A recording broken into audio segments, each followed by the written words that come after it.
Blade and break.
Hey, little birdie, don't feel down.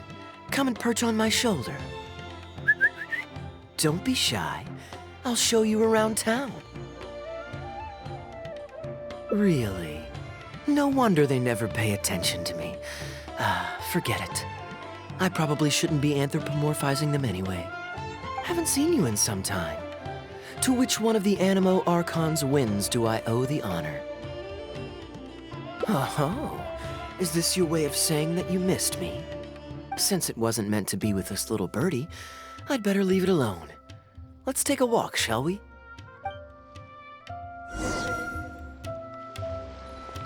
If you're wondering why I'm here, Jean's been worrying about trade safety recently. I discovered this when I unwittingly burst into her office to save the day. Another job involving long-distance travel falls to me. I suppose it's my own fault for having such a strong sense of duty.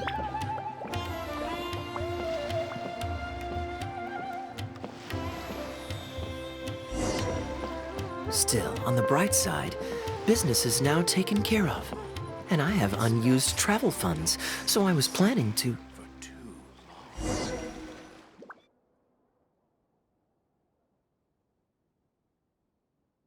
Gundafar, we are in the middle of a war. Your place is at the front lines by my son's side. Pray tell, what provokes your unwarranted return to the palace? A matter of utmost importance, Your Majesty, such that I must personally report it to you. Huh. Outdoor theater. Looks fun.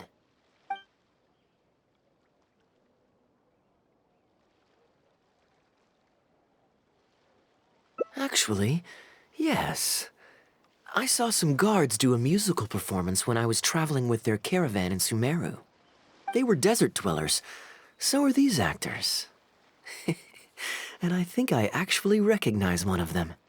Come on, let's go watch.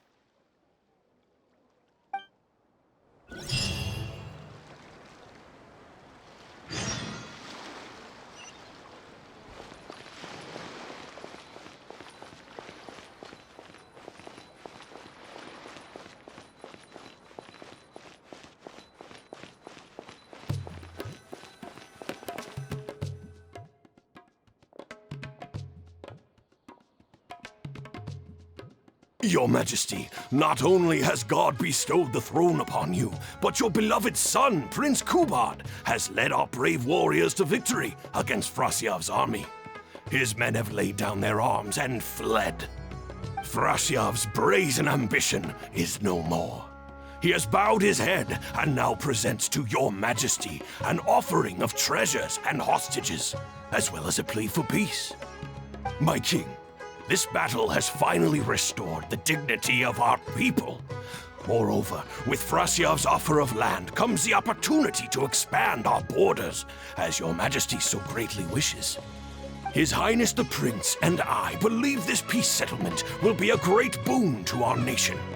It is for this reason alone that I have removed my armor and made haste back to our halls from the front lines. My king, what say you to this proposal? Ah, it's the tale of Prince Kubad. Ever heard this one?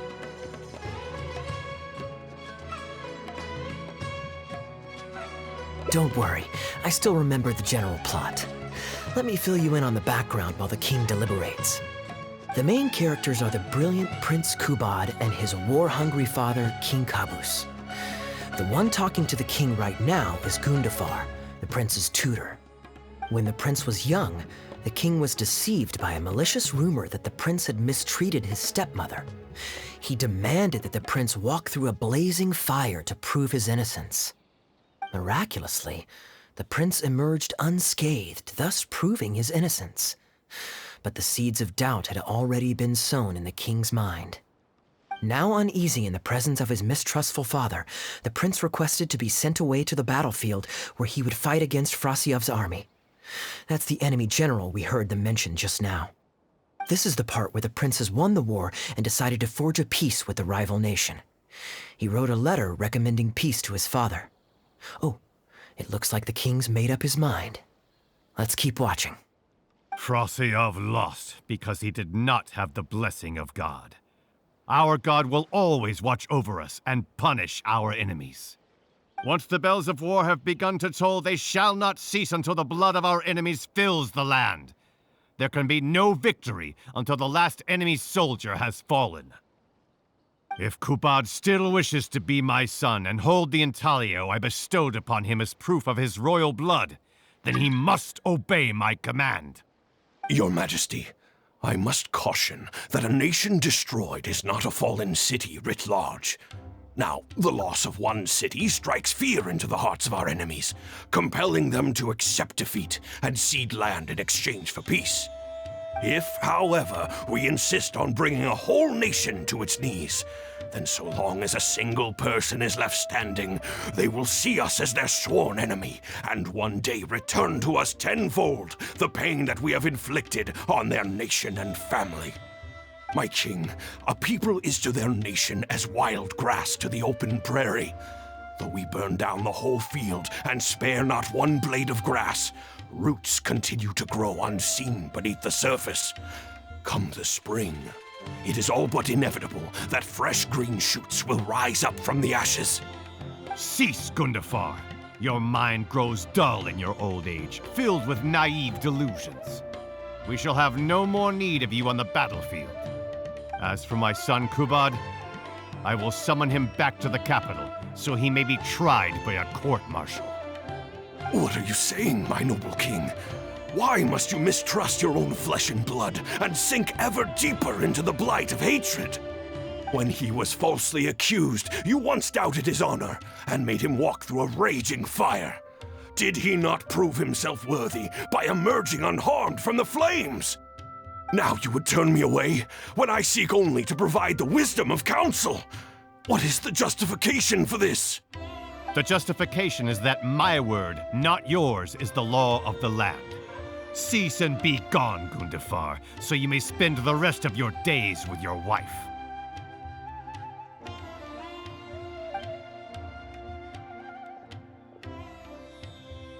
What has become of the king that I served with my life? Fanaticism has robbed him of all reason and wisdom. Peace is surely the most favorable path for our nation, yet he refuses to accept it. I must think of a way to seize control of the army back from the hands of my wayward son, that they might continue the fight to the end. Perhaps the first task should be this. I shall send a loyal contingent of warriors to eliminate Frasiav and the hostages he has sent to our palace. Brilliant acting, Darbil. I saw you approaching us in the middle of the scene. I was worried that my performance would be subpar and you'd think I was just making a fool of myself. Not at all. Far from it. Actually, let me introduce you. This is Darbil, the actor for King Caboose. When we first got to know each other, he was still a guard for one of the merchant caravans. Seems like he's now made the switch to full-time acting. Nice to meet you. Any friend of Kaeya's is a friend of mine. To be perfectly honest, I wasn't making all that much as a mercenary. It felt right to me to get away from the danger and live a more stable life. I was already pretty good at telling stories, so I just recruited a few friends and started performing shows all over the country. Full disclosure, we had to put this little stage together using whatever wood and cloth we could borrow. It's really low budget. Anyway, we're all good enough at acting to get through the motions, but none of us are any good at coming up with a script. Everything we tried to write just sounded off somehow.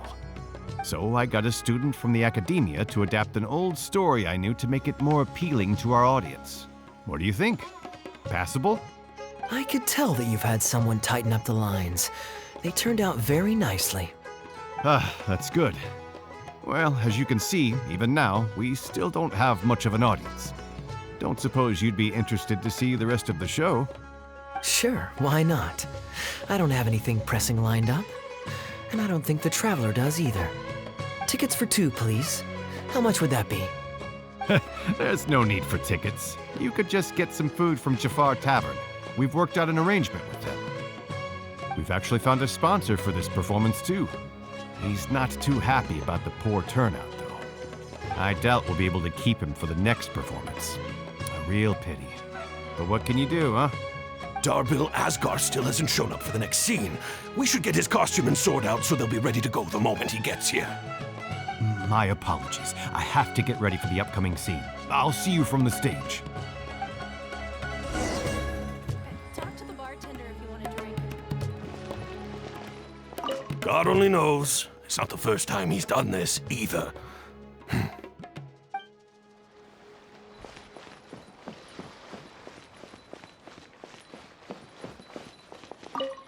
Where in the 7 nations is that little twerp?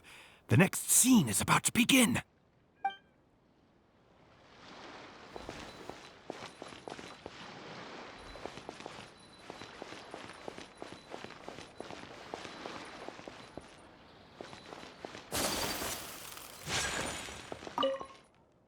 Would you two like to order some food? What can I get you?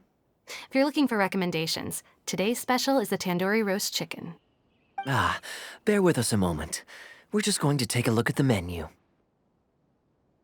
I was at Port Ormos discussing some business opportunities, and some crook was trying to pull a fast one on me. Darbil took pity on me and politely asked him to make himself scarce. He's a good guy. A decent storyteller, too. Quite an interesting character. There's a lot of fun to be had if you hang around interesting people doing interesting things. Especially if you're in the company of an interesting friend. That's my secret formula for staying in a good mood. Try it out sometime. You'll see what I mean. Thanks for waiting. We're ready to order now. We'll take you up on that tandoori roast chicken. And let's throw in some desserts, too. 1 each of the rose custard, that tulumba, and the patisara pudding, please. That should see us through the show.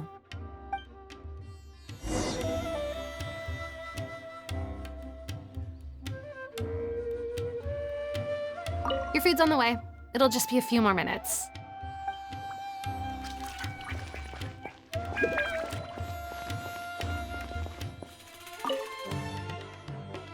We've got good seats, close to the stage, but also not too crowded. We can watch the show as we eat. If I remember correctly, the next scene should focus on the prince. But I won't spoil it for you. You have to experience it for yourself.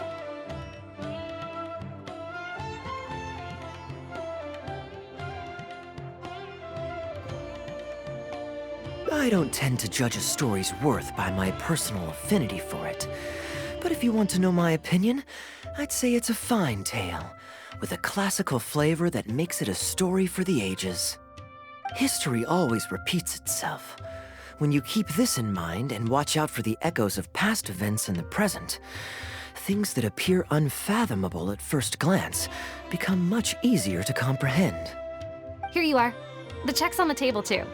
Just call me over when you're ready to settle up. No need.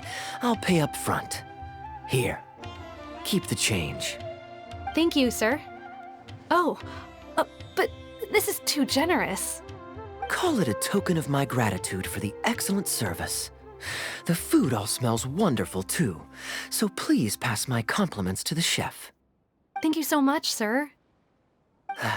Let's dig in, traveler. Hey, Kaeya. I'm so sorry, but the actor who plays the prince has run into some difficulties and won't be able to make it. We can't do the rest of the show without him, so I'm really, really sorry, but we'll have to call the show right here.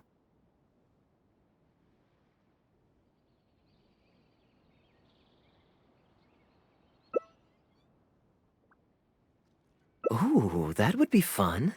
I wouldn't say no. Darbil, would you lose any income if I were to mess this up?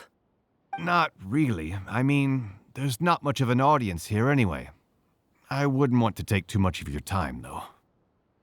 Don't worry about that. I like to be spontaneous now and then. Spice things up a little. Let me think. Well, you already know the story, so you just need to memorize a few lines. Ha! You know what? This might actually work. Wait, but Kubad has a specific costume he's supposed to wear, and there's no way you'd fit into it. Switching actors is one thing, but wearing street clothes on stage would really ruin the immersion. Yeah, I don't think this is gonna work. Well, good thing that I've actually got a costume with me. It goes pretty well with your stage, too. You're kidding. Can you show it to me? Sure. If you can show me the way to your changing room? It's in the restaurant. Follow me.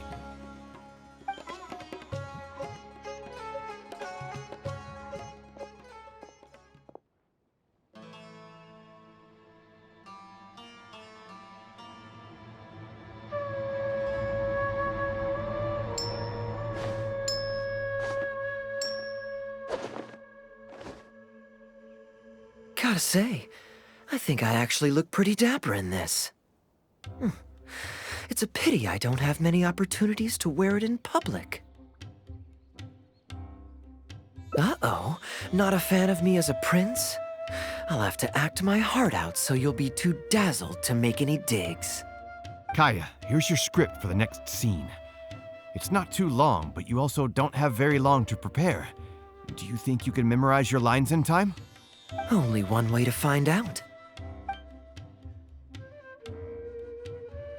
Okay, I think we've covered all your lines and movements on stage. You haven't had long to prepare, so don't worry about forgetting your lines. We'll remind you. All right, I'm good to go. Great. Then let's get this show on the road.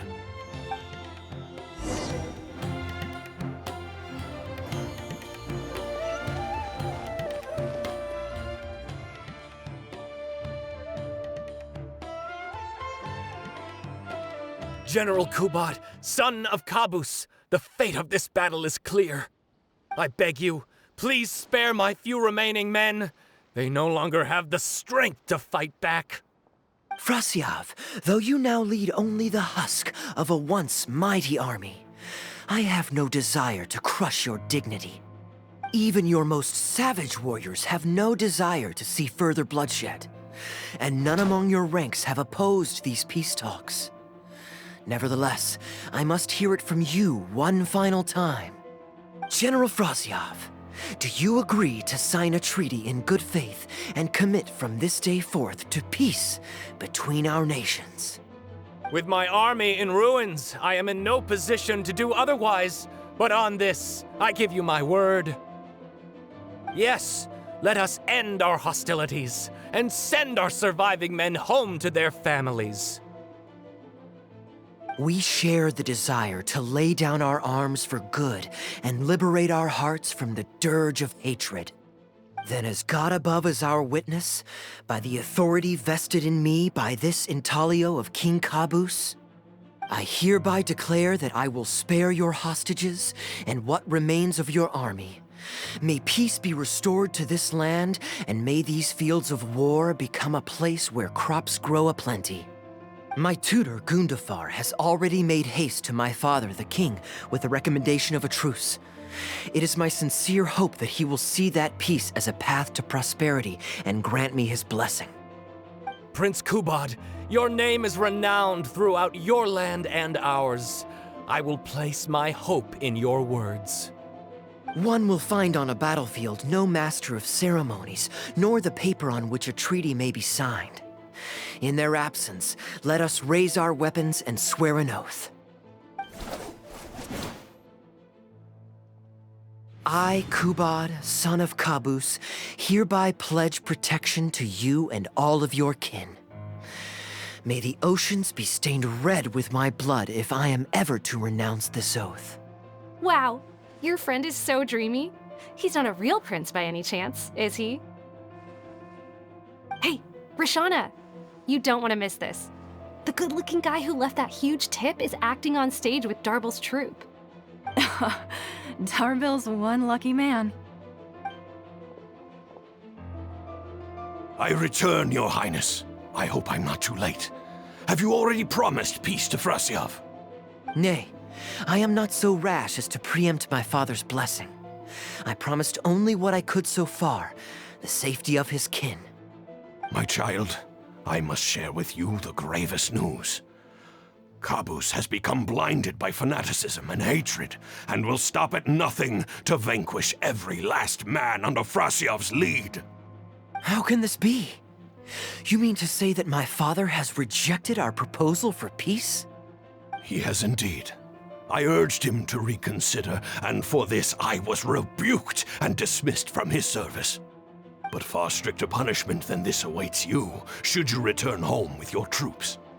Please heed my warnings, dear child. I dare not imagine what unspeakable atrocities your father intends to commit. Nay, the truce must stand. I cannot renounce my oath. How can man claim to stand above beast without remaining true to his word? The masses have grown weary of death and conflict in both our nation and theirs. Are we all now to bend to his will and massacre countless more to satisfy a desire that is his alone? When I departed my beloved home to fight in a foreign land, I did so to honor his wishes and for my duty to our people. Alas, is this fate's grand design? Is this fate's grand design?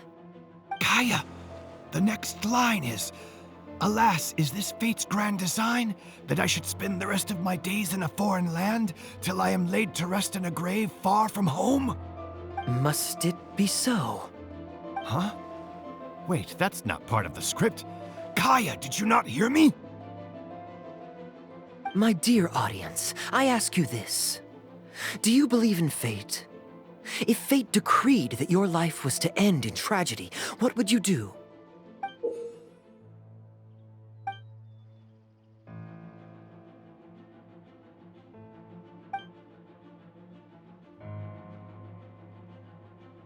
Oh?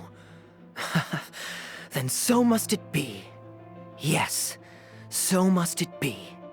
I shall discard this intaglio and rid myself of the shackles of fate. Wait, but that's not... My dear prince, do you intend to betray your father and abandon your heritage? Fate means to send the machinations of war to every corner of the land, to fan the flames of conflict till they engulf the entire world. Fate would see my sword tainted with the blood of innocents, that the bright banner of my homeland might fly in every nation known to mankind. But I shall not bow to the will of fate. I am no pawn in heaven's plan. Bravo! Where did this guy come from? Is he one of the new hires? Hey, shut up! Stop interrupting. I, Kubad, will spend the rest of my days in a foreign land, till I breathe my last in a place far from home. At least he brought it back in the end. Prince Kubad, my child, there is no need to be rash. Please bring at least your fortune and the retainers who will always be loyal to you. Gundafar, my dear mentor.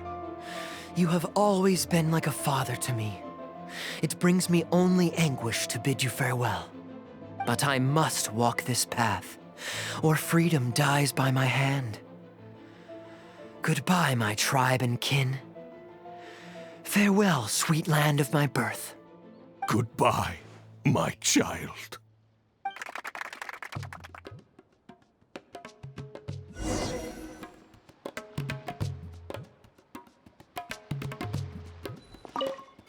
The show is pretty good. Are you guys professional?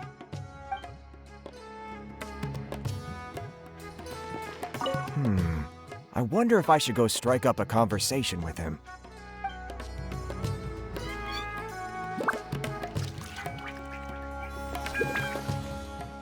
Ooh, it's Prince Kubad. Could I please get your autograph? Why, certainly, ma'am. Ooh, thank you. I'll just go find a pen.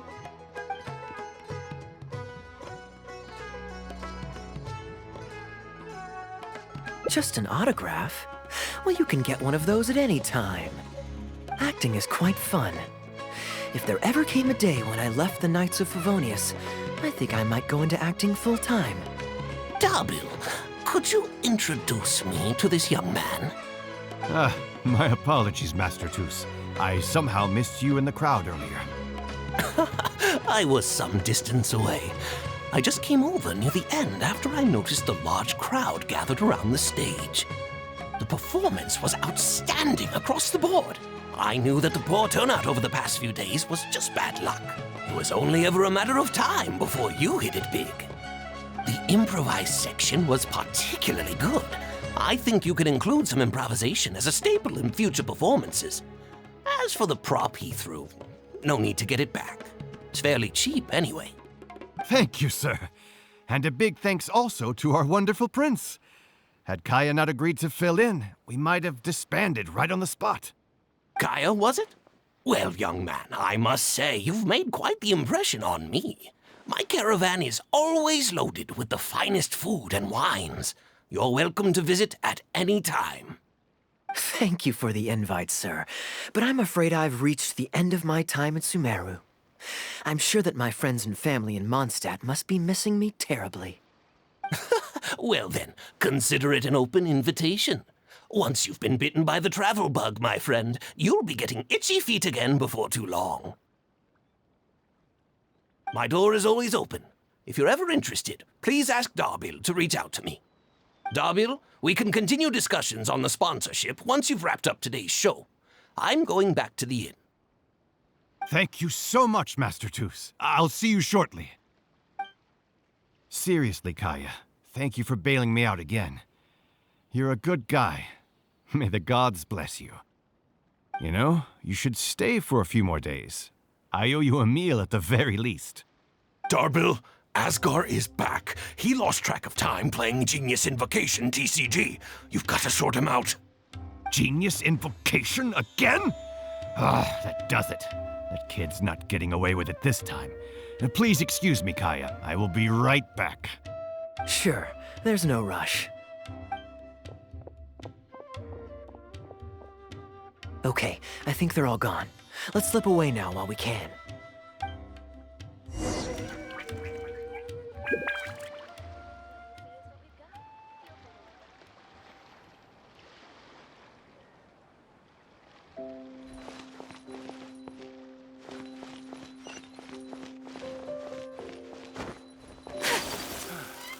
That's enough work for today.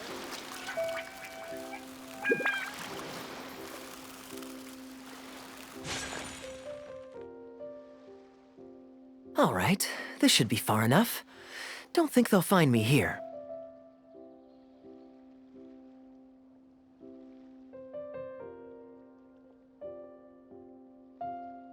People were starting to expect a lot of things that I didn't sign up for. Besides, the missing actor is back now. Darbil shouldn't be needing me to stand in again. I don't mind socializing, but compared to chatting over food and drink, I much prefer just going wild on the stage. What about you? Did you enjoy the show?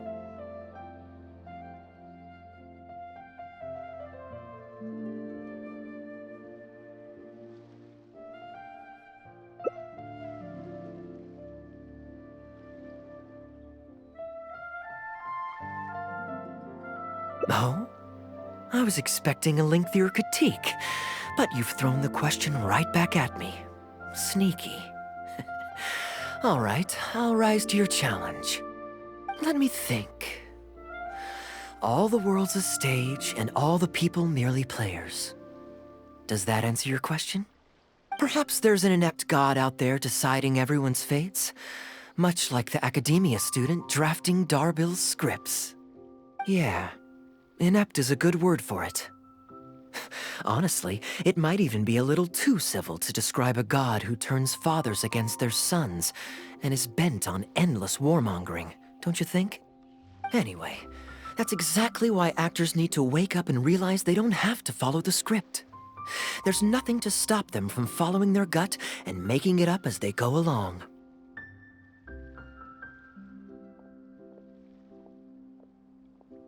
Oh, my dear traveler, please don't take me too literally. I don't want you to get the wrong idea. The god is just a figure of speech. The real point I'm making is about the actors. Everyone, you and I included, is both an actor and a member of the audience. If you don't like the script, just walk off the stage and join the audience. You always have a choice.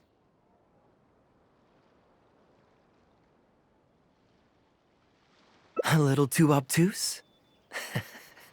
Well, don't dwell on it. It's nothing worth losing sleep over. I was just thinking aloud.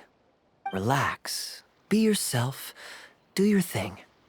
That's all I'm really trying to say. When I did my little bit of audience interaction back there, you had no time to prepare.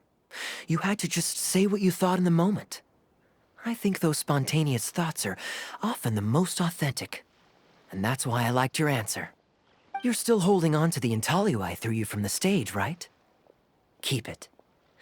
Think of it as a souvenir from my improvised performance. It's been the most fascinating day, hasn't it, little birdie?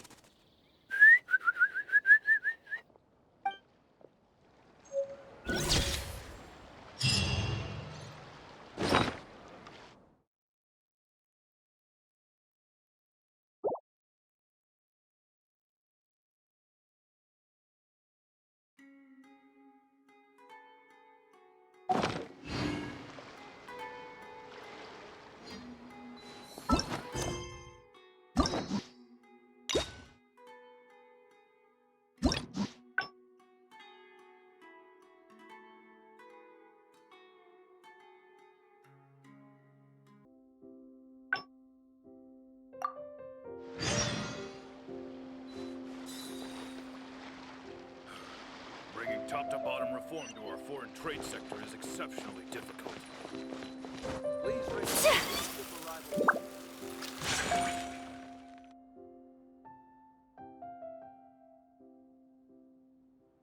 Gundafar, we are in the middle of a...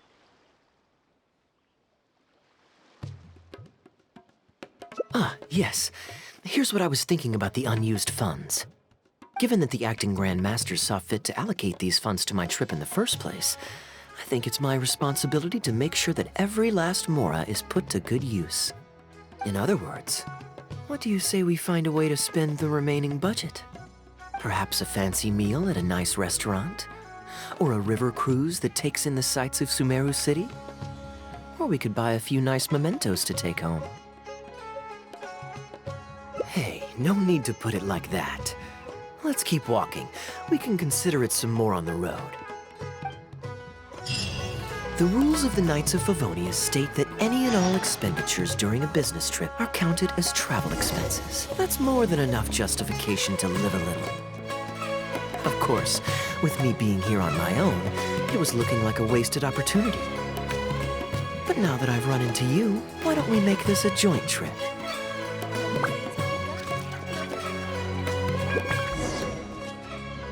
You're always so busy. It's high time you gave yourself a proper break. Even the sharpest blade loses its edge if it's always in use. Regular maintenance is essential for reliable performance. And anyway, life is short, so we should make the most of the time we have. Right now is the perfect time to relax and enjoy ourselves. And who knows how many other chances we'll get. So come on, what do you say?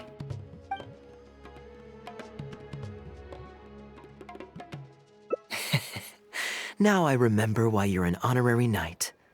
Of course being tempted by money is beneath you.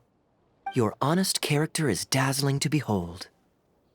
Like the sunlight reflecting off the surface of Cider Lake in the late fall, I hold my hands up. My thinking was mistaken. In that case, I guess today's end-of-trip blowout is cancelled. I shall pack my luggage and prepare to return to Mondstadt.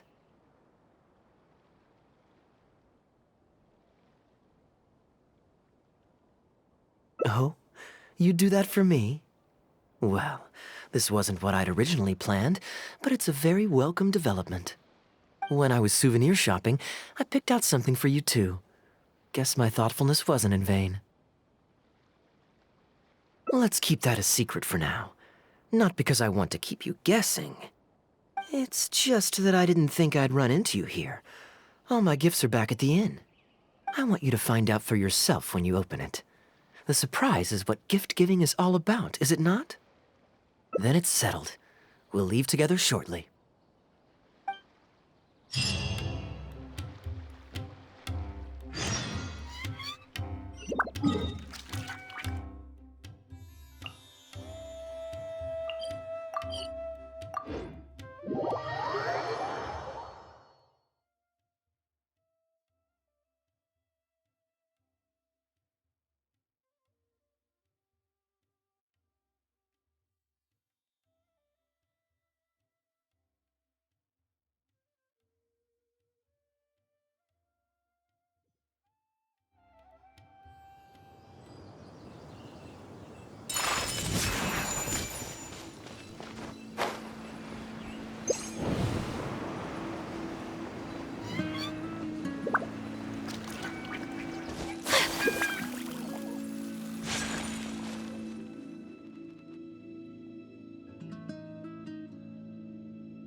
Look, Mondstadt's windmills.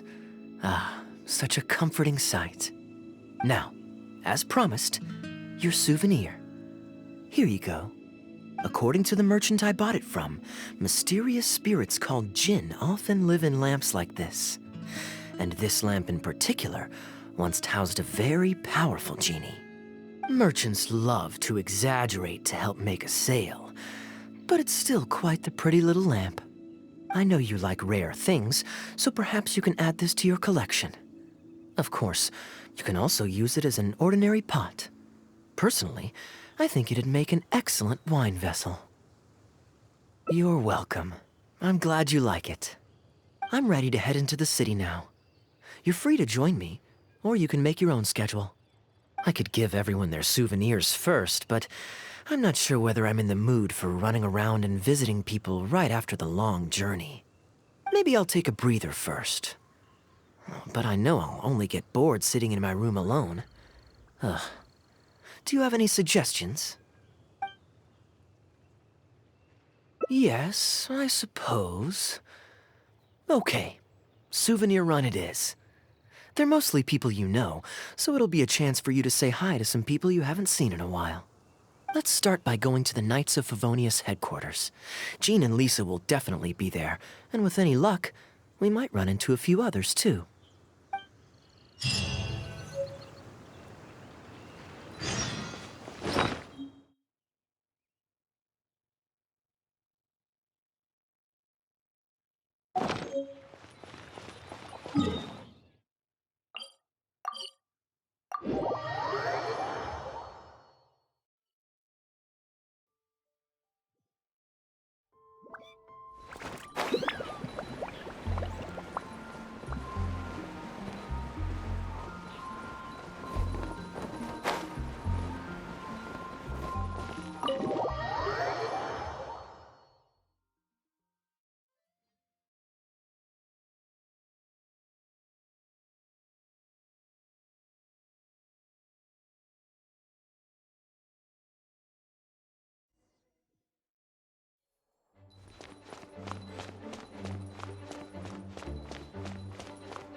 Hey, you two busy?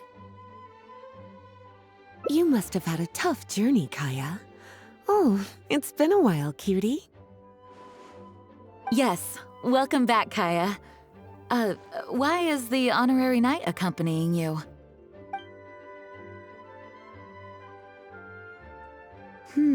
I understand. Back to matters at hand, Kaeya. I have already received your report. You did well this time, thank you. A few days ago, we received a letter from the representative of the Wine Merchants Association in Sumeru. It was thanks to your on-the-spot decisions that further losses, due to continued delays, were avoided. Just doing my duty. Anything to reduce the acting Grandmaster's workload. Oh, I nearly forgot. I have some unused travel funds.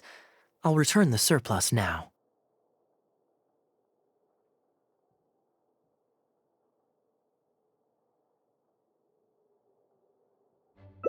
Given the suddenness of the situation and the difficulty in resolving it, I authorized a greater than normal disbursement in case of unforeseen circumstances. But I didn't think there would be this much left over. Thank you, Kaeya.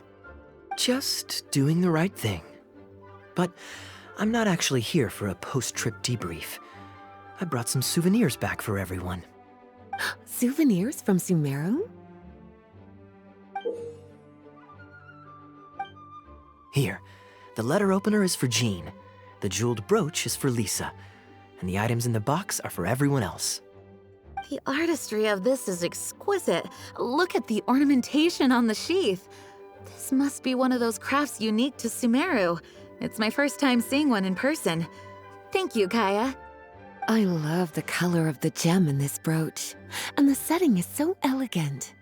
You have excellent taste, Kaeya. This can't have come cheap. It wasn't too bad. I didn't spend too much. Might I intrude a moment? Albedo, is that you? Come in. I finished the latest quarterly expenses report for the workshop. It's ready for your review. Traveler, greetings. And Kaeya, welcome back from Sumeru. Haven't seen you in a while. You two look like you're in good spirits. As a matter of fact, the honorary knight and I traveled back from Sumeru together. Ah, yes, and I brought some souvenirs for you and Klee. They form a set. Hold on, let me dig them out. You're too kind. Klee has been constantly inquiring as to the timing of your return lately. Since you weren't around, she thought you had also been grounded, and that it would be a long time before you could come out. Children always have the most peculiar way of looking at things. Also been grounded?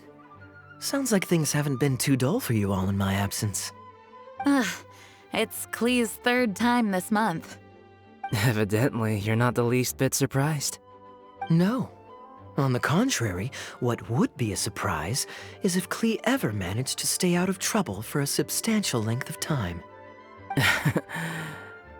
Anyway, since my souvenir is part of a set with Klee's, there's no rush to give it to me. When Klee's next, released, I'll bring her to see you sometime. We'll collect our souvenirs together. Sure, makes sense. Leave the surprise for the person who'll enjoy it the most. I'll leave these documents here. I'll take my leave now, everyone. Kaeya, I've approved your vacation request. Use this time to relax and unwind. Don't worry about the report and other work. I'll take care of it. You too, Honorary Knight. There isn't any work the Knights of Favonius require your assistance with at this time, so please take it easy. Thank you. Then we'll be going now. Enjoy your vacation. But don't forget to return the Fox and the Dandelion Sea series before it's due.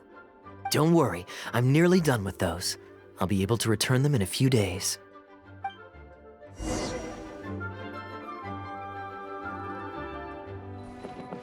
Though there's always something to do, with everyone lending a hand, I always feel at ease. Kaeya is just as thoughtful as always.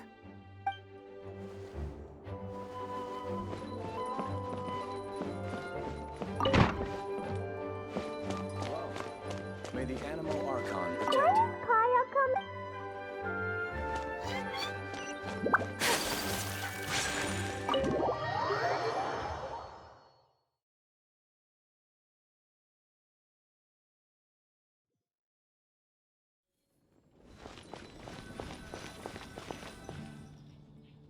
I'm surprised Klee still hasn't escaped.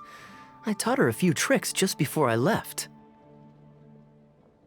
Kids will always have their moments of mischief, but to be able to grow up without a worry or care in the world is something truly precious. Well, now that all the gifts for the Knights of Favonius are with Jean, next up is... Ooh, how about we visit the Dawn Winery under the pretext of delivering souvenirs and try to score some free wine? It's been a long time since I last saw everyone there. Plus, it'll be the perfect time to treat you to some of their newest brews. D-Luke should be there tomorrow since he has business to deal with. But then there's nothing scheduled for the day after tomorrow, so perhaps it'll be easier to get free wine then. What do you think? When should we go? That works. Then I guess we'll see D-Luke. Let's meet at the front entrance of the Dawn Winery tomorrow.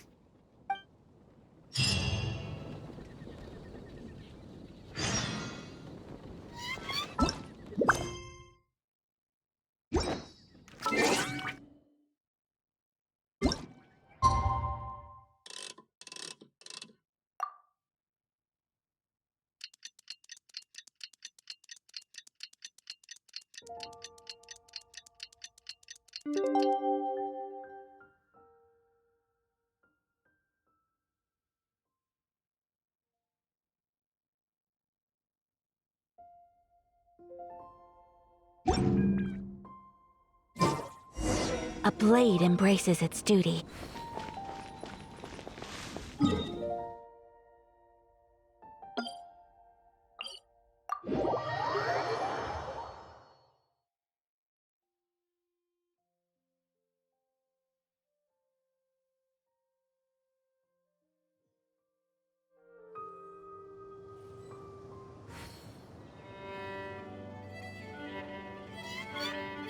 So this is a day in the life of the Traveler. I'm learning more about you all the time.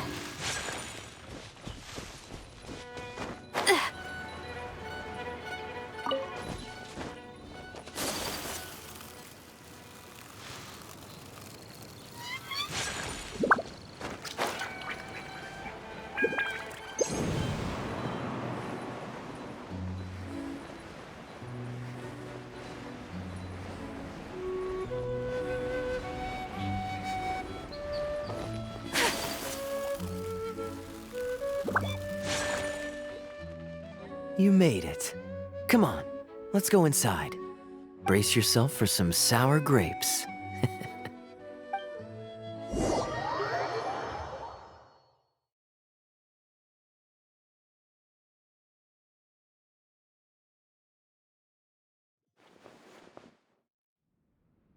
If you're not feeling well, then let me go this time.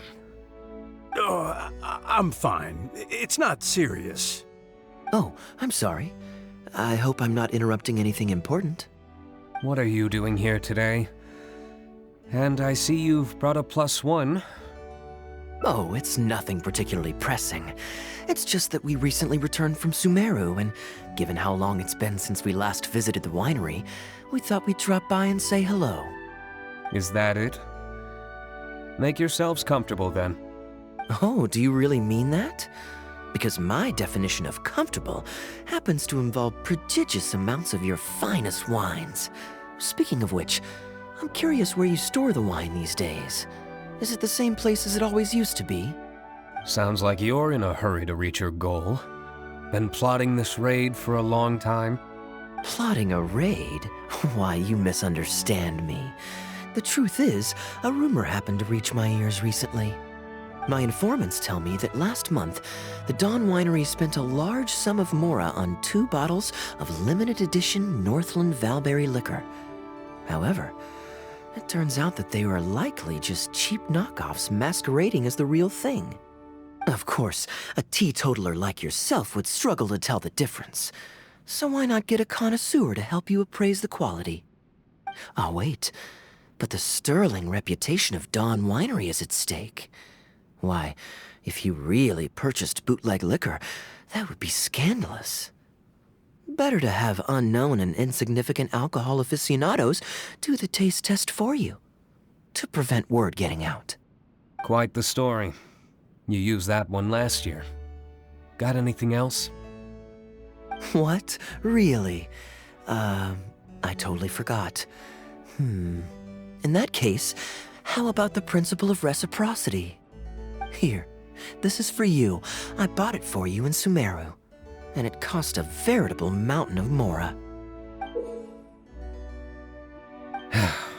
Thanks. Put it on the table. That's it? No comment whatsoever? You want a comment? Okay then. This thing is very in line with your unique aesthetic tastes. Much like that vase over there.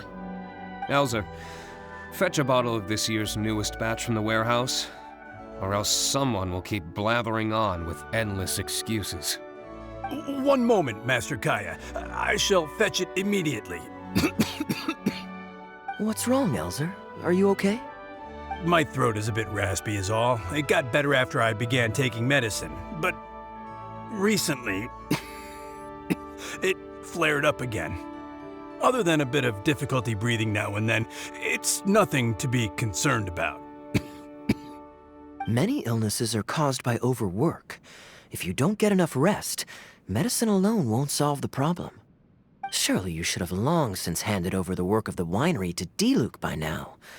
You can't keep being Diluc's butler. He's becoming a louse. Actually, most of the time he... Take some time off, Elzer. Don't put it off any longer. I'll handle the guild matters. It's important to take care of your health. You have to take it seriously.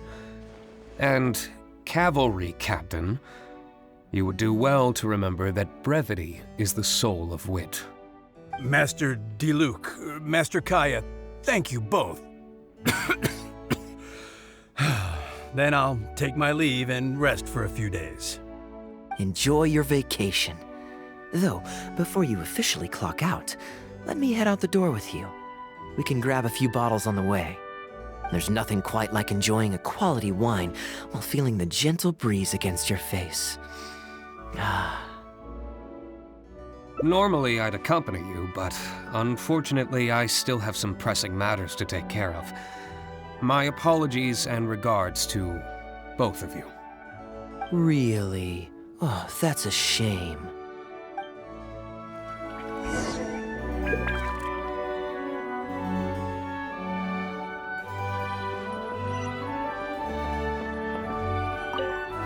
Where's Kaeya? Gone already?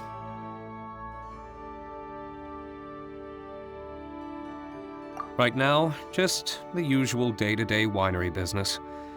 But I'll be attending a meeting in Elzer's place shortly. The meeting concerns research and development of new beverages, and involves collaboration between several different wineries. It makes more sense for me to attend anyway. Kaeya can answer any questions you might have while I'm not here. He's quite familiar with the winery.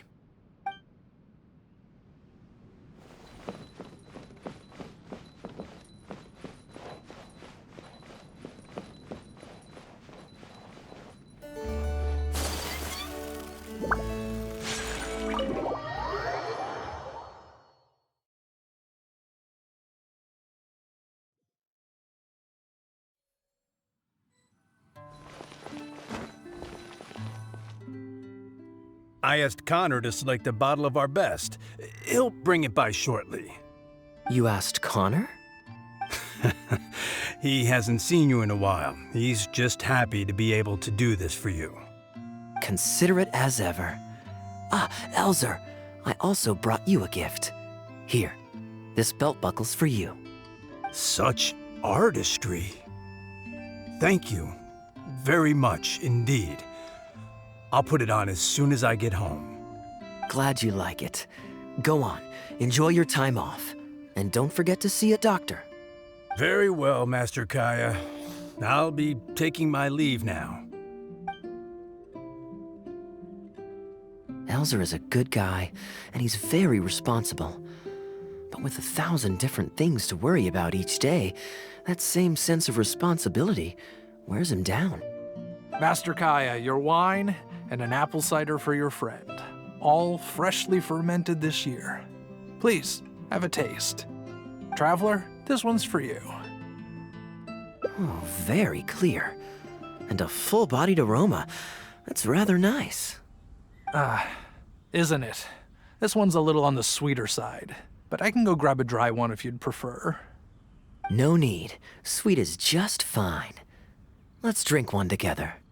Don't mind if I do. I haven't caught up with you like this in a long time. We used to always pour the first glass for you when cracking open a new barrel. With you gone these past few years, I've had to drink it for you. Well, since it wasn't me harvesting the grapes, de-stemming, or crushing them, it's much more fitting that you should take the first taste.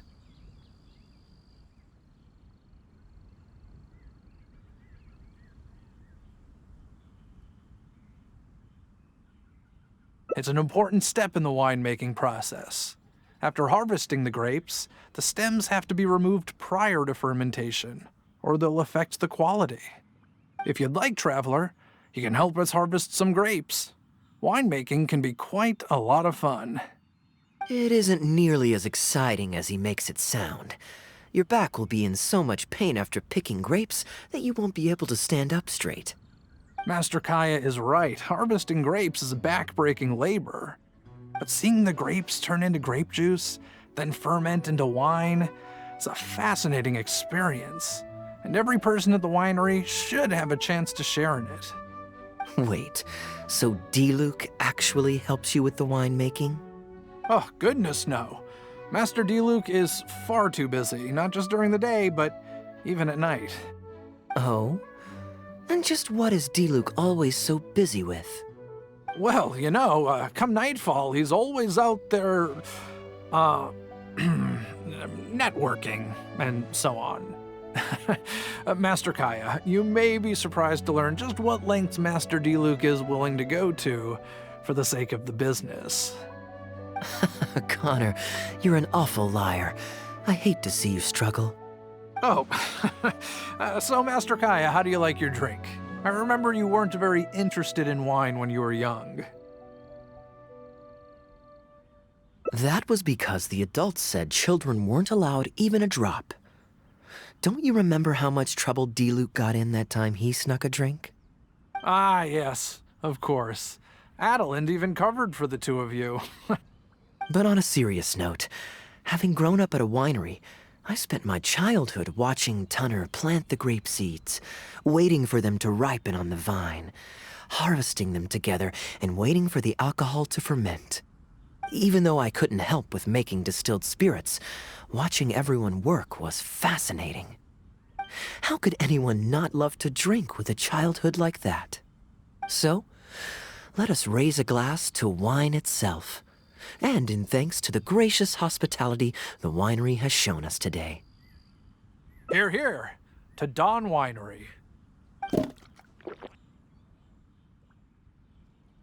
Speaking of wine, Connor, I have a gift for you. It's a decanter set from Sumeru. I get a present too? Thank you, Master Kaeya.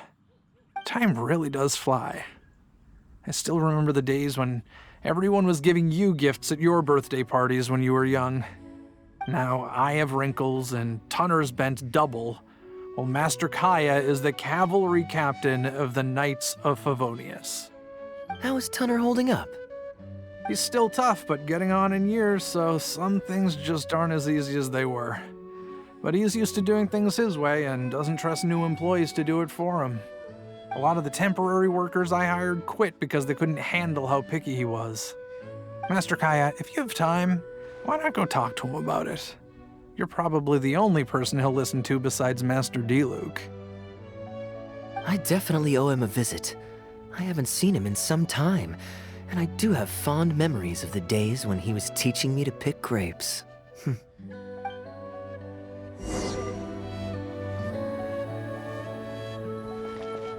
The art of winemaking is fascinating.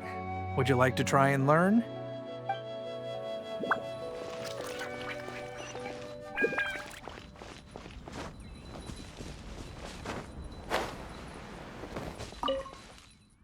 Busy day today, Tunner?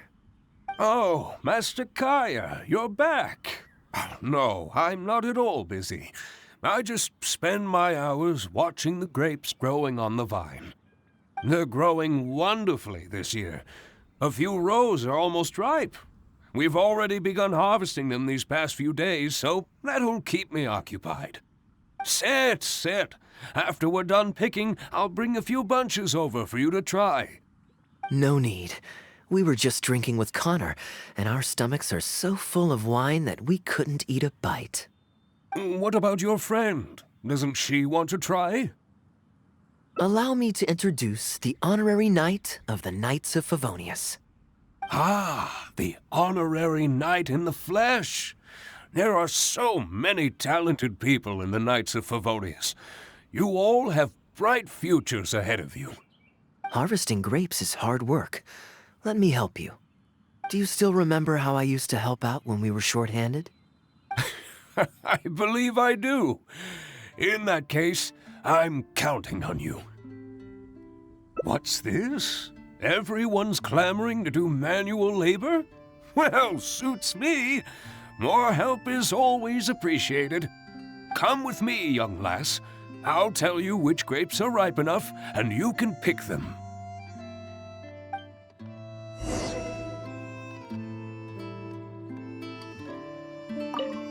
Happy to have another helper. Now, let's go pick some grapes.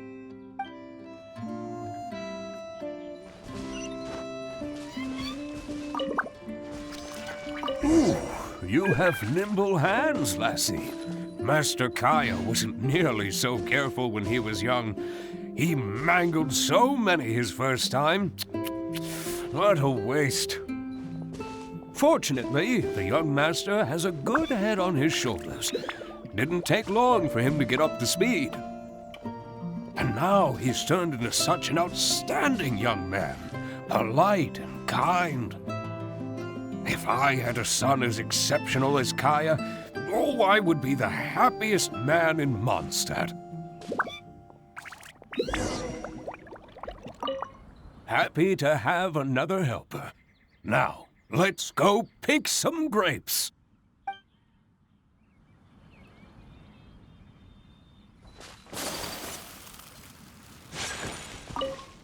Winery rules state that whoever picks the most grapes without damaging them gets to drink the first glass from the new batch.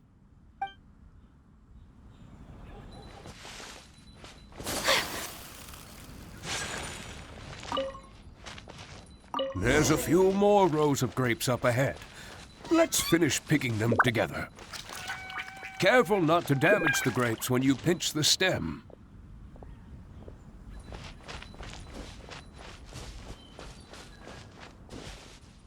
These grapes look excellent. You're a fast learner.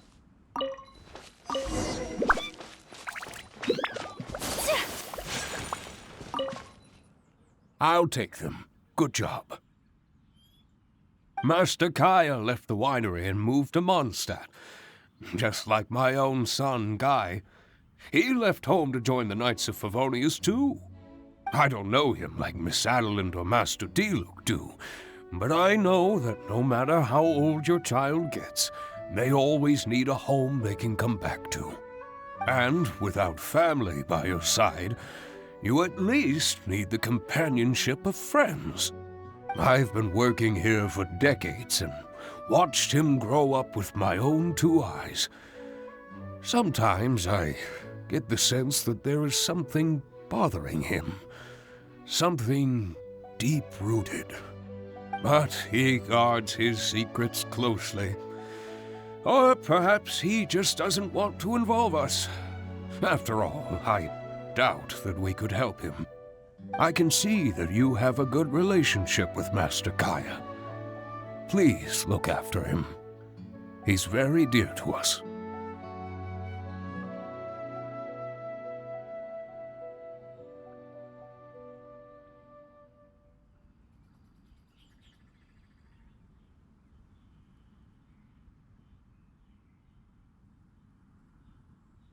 Hearing that puts my mind at ease.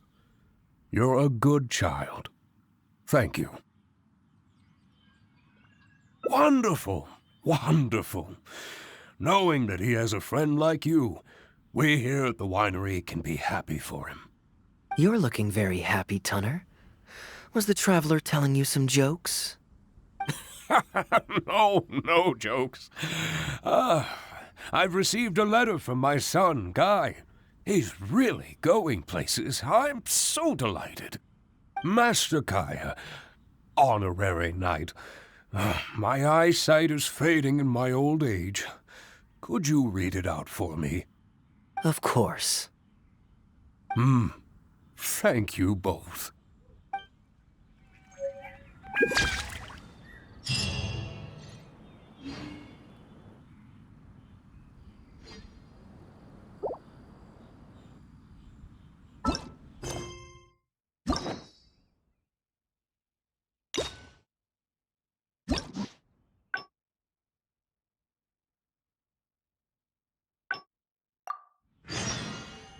A blade embrace.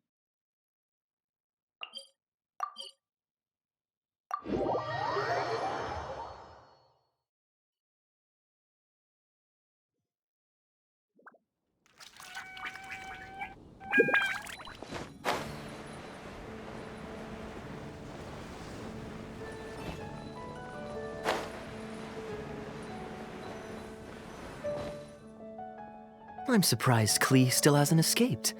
I taught her a few tricks, just kids will always have their moments of mischief. But to be able to grow up without... Great, then it's settled. Let's meet the day after tomorrow at the front entrance of the Dawn Winery.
You're more punctual than I expected.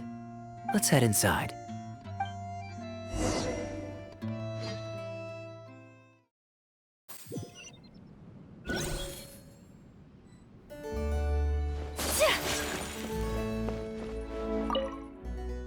Master Kaeya? And the Traveler? Welcome, welcome. Please, come in. I'll fetch you both something to drink. Long time no see, Elzer. Yes, it's been a while, hasn't it? So what brings you back to the winery this... Sorry. Is there anything I can do for you? No need to be so formal. I just returned from Sumeru and dropped by to see you all.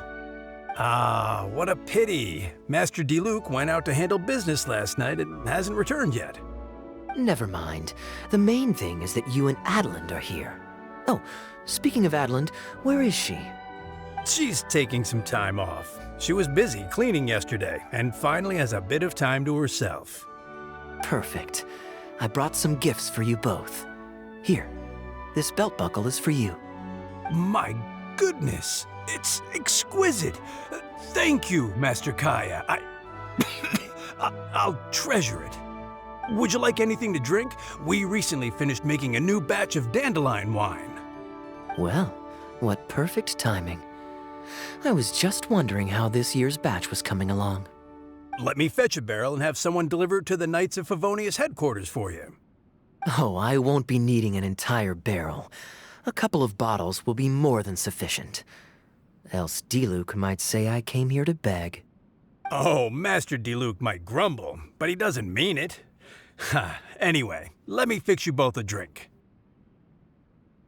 Much obliged. Then I'll have a glass of dandelion wine and a glass of cider lake for her, if you please. The name is not that literal. It is a drink with virtually no alcoholic content, as Master Kaeya will be aware. I'll prepare them now. Please, wait a moment. Strictly speaking, that's not entirely true. Cider Lake does have a tiny amount of alcohol in it. Please, enjoy.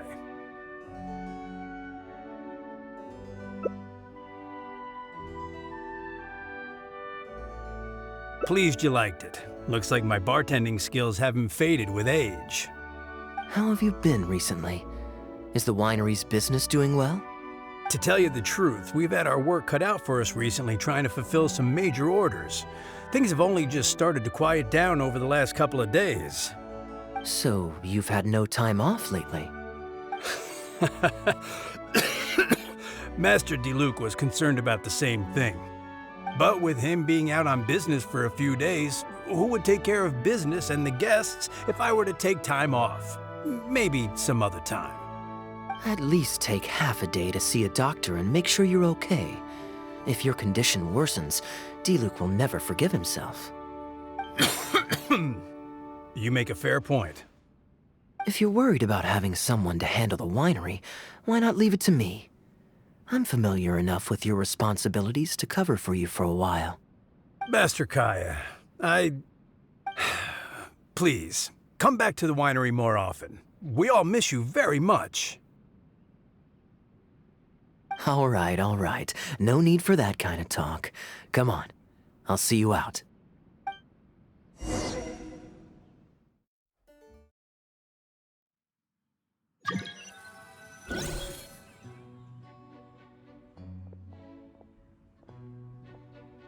While I'm resting, I shall leave Dawn Winery in your hands. Don't worry. I'm not going anywhere. Rest easy. And go see the doctor. Such great weather today. A calm breeze and delicious wine. This is quite the treat. Though, it's a pity this batch seems a bit bland. How about I go to the wine locker and fetch one from the reserve collection? I remember it's on the second floor. Of course it's fine. I promised Elzer I'd help. I said nothing about leaving the wine alone.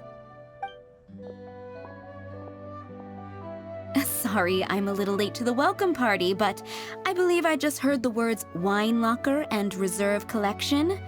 Planning on pilfering a bottle of reserve, Master Kaeya? The reserve collection is reserved for a reason, you know. You should at least run it past Master Diluc first. Oh, Adeland, surely you misheard. We were simply taking a walk around the house. I see.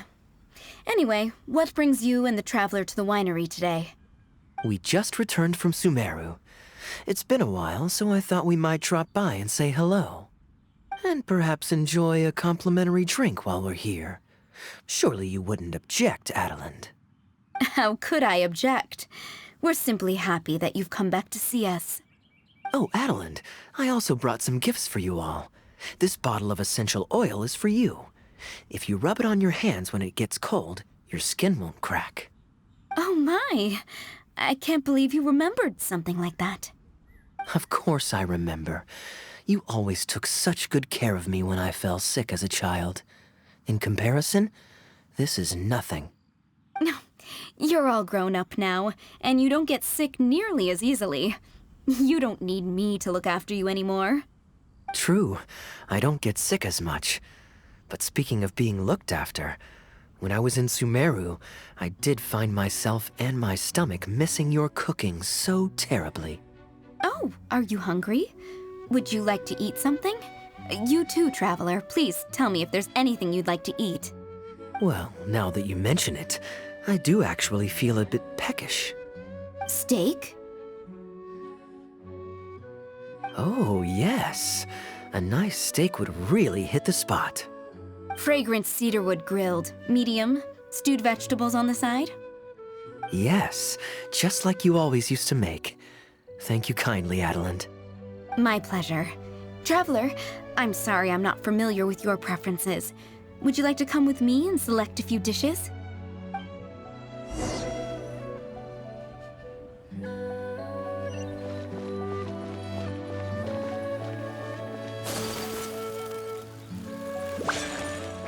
The taste of home. Truly irreplaceable.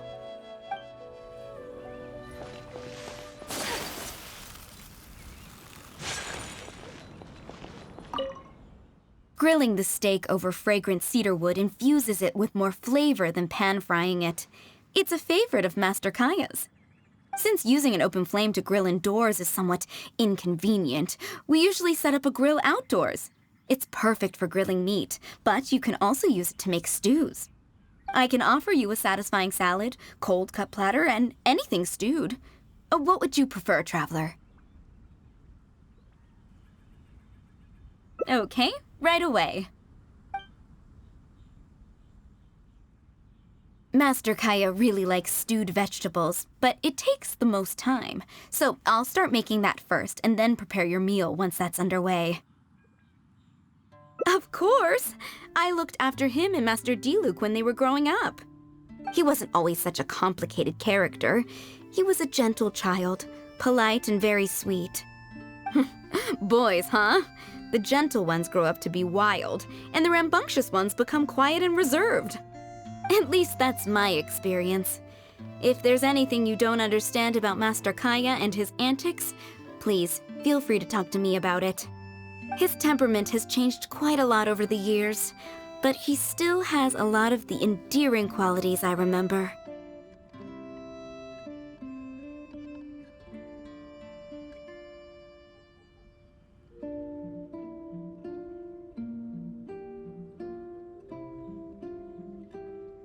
Kaeya is much savvier and more mature than he used to be. Goodness knows he could be tricky to deal with. But let me share a few little tips. When he answers your question with a question, stop and think carefully about what he wants you to believe, and don't be led on by him. As for not knowing what he's up to, that's because he loves making up a good cover story. But don't let him get to you too much. You can take it from me. You were drinking a cider lake just now, right? Do you know why it's called that? The name was coined by none other than Master Crepus when he mixed the drink for Master Kaeya himself. Oh, they were adorable when they were young. One time, the winery was hosting a banquet, and Master Crepus strictly forbade Master Diluc from drinking. Master Diluc wasn't happy about that, and he convinced Master Kaeya to team up with him and sneak into the wine cellar to steal some dandelion wine. And how did I find this out? Because when Master Kaeya attempted to distract me, I could clearly see Diluc hiding around the corner of the corridor, gesturing to Master Kaeya to direct him through the whole thing. The Captain Kaeya of today never bats an eye when he lies, but he wasn't like that at all when he was young. Ah, goodness, how did I get into this? Anyway, they were discovered by Master Crepus in the end, and he was furious. He punished Master Kaeya by making him write lines, and Master Diluc was forced to clean the wine barrels in the cellar. Oh, the wine cellar had over a dozen large wine barrels to scrub, and Master Diluc was just a child. There was no way he could finish it all by himself. Master Crepus really meant to teach him a lesson. I'd originally planned to secretly finish off the work for him, but when I peeked inside the cellar, I found that Master Kaeya was already there. He and I finished scrubbing the remaining barrels when Master Crepus saw that the bruises on Master Kaeya's hands were even darker than those on Master Diluc's hands. He instantly understood the situation. Master Crepus wasn't stern by nature, so to comfort Master Kaeya, he mixed him a drink and added a few drops of alcohol just so he could have a little taste. So you see, Kaeya was a gentle child, and never one to boast about the things he did for other people. Sometimes he'd even deny it if asked. His friends have a special place in his heart, even if he keeps this to himself. Kaeya's quite a smooth talker these days, but I can tell that his habit of quietly helping others hasn't changed.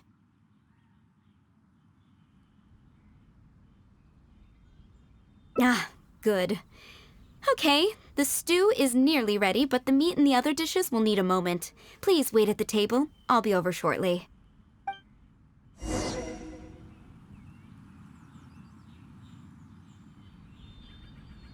You're not worried that I can't handle it by myself, are you?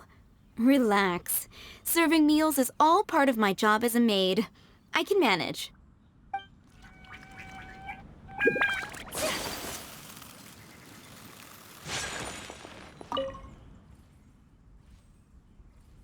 Drinking fine wine, eating Adelin's steak? Ah, now this is what I call a vacation. Oh? What has Adeline been telling you? So she told the good stories. Well, shucks. Now I'm embarrassed. Food's ready. I hope you're hungry. I made a little extra, given how long it's been since you were last here. Oh, we never imagined there would be such a magnificent feast. You've really outdone yourself. Why don't you sit and eat with us this time? If you keep chatting away, the food will get cold. I'll wait here. Please call me if you need anything. I'm afraid that just won't do, Adeline. I'm serious. We get together so rarely. Can't you bend the house rules just this once? After all, I don't live here anymore, so I'm just a regular guest. You aren't going to refuse your honored guest this small request, are you? Since it's you, Master Kaeya, I see no choice but to honor your request. I know that us sharing a meal is a sign of our close relationship, but this is technically against the rules for a maid, so please forgive me for rebuffing you at first. I didn't mean to sound rude. Traveler, given how petty Master Kaeya can be, it must be hard for him to make friends. Does he have any friends in the Knights of Favonius? See? I do have a way with people. And now I have her here to back me up. Hello, everyone. Pardon me, but is this Dawn Winery? I'm Guangzhe, a guard with the Secure Transport Agency under the Leo Communications Office. Here's my card. No wonder Elzer felt so strongly about staying. He certainly wasn't kidding about how busy it is. Mr. Guangzhe, a pleasure to make your acquaintance. The pleasure is all mine. The Secure Transport Agency has worked with your fine establishment in the past, though we have only corresponded through letters. I always found it a great pity that I, the overseer of our cooperation, have never had the occasion to visit in person. Why don't we go inside to discuss the details? No doubt the conversation will flow better with some of our wines to taste. Adeline, we'll continue our discussion later. Could you fetch some apple cider for the three of us? Certainly, Master Kaeya. Please wait a moment.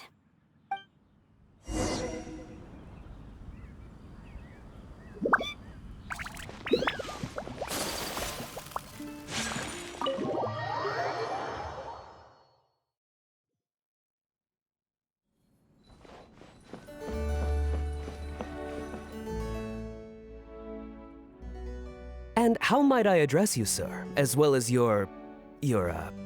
Just Kaeya is fine. I'm standing in today for Elzer, who usually manages the winery's business. And this is my good friend.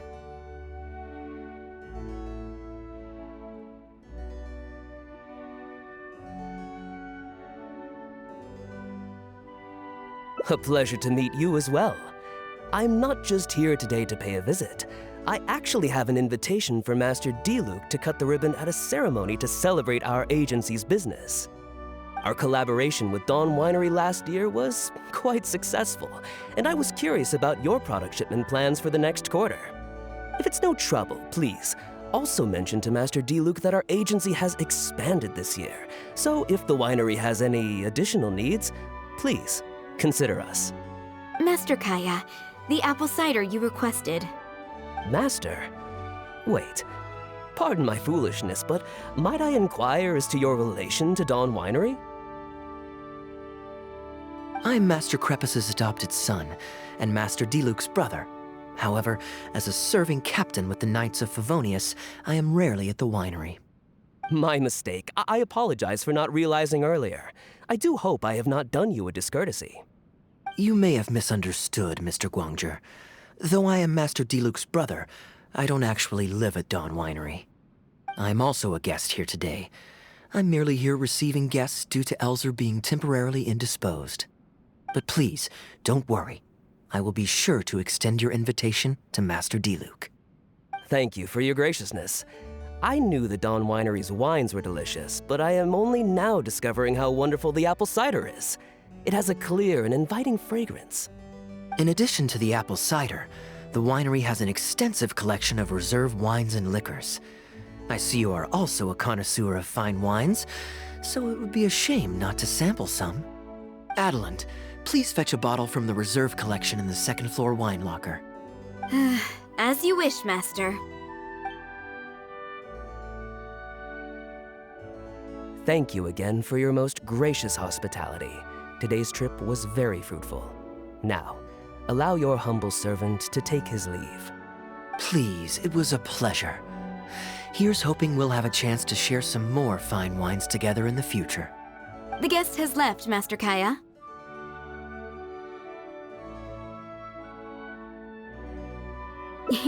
It's no skin off my nose. Master Diluc may have a few choice words when he learns of the situation, but that's all. All I really wanted to say is, you will always be a part of the Dawn Winery family, Master Kaeya. I have never considered you an outsider. No matter when, if you ever feel tired, you'll always be welcome here. I understand, Adeland. Oh, now this is a busy day. Who's at the door this time? Hello, everyone. I'm back. Now that was fast. How are you feeling? The doctor said there was nothing to worry about. I just need some rest. But on the way back, I met someone who was looking for Master Kaeya. Kaeya! Shh! Klee's here to rescue you! Come on! Let's escape! Ah! Miss Honorary Knight! Are you grounded with Kaeya too? Grounded? Yes, Albedo was saying something about that. Sumeru was fun, but it can't compare with Mondstadt. So here we are. You two must have done something to make Jean mad, but that's okay. Kaeya has rescued Klee loads of times before, so when Albedo told me you came back, I went and said sorry to Jean. Kaeya, you're free now! We can go play together again! Oh, if my memory serves me correctly, this child is... This is a fully qualified Knight of Favonius, Klee. Hello, miss. I'm Klee. We're sorry. Please don't ground Kaeya. What?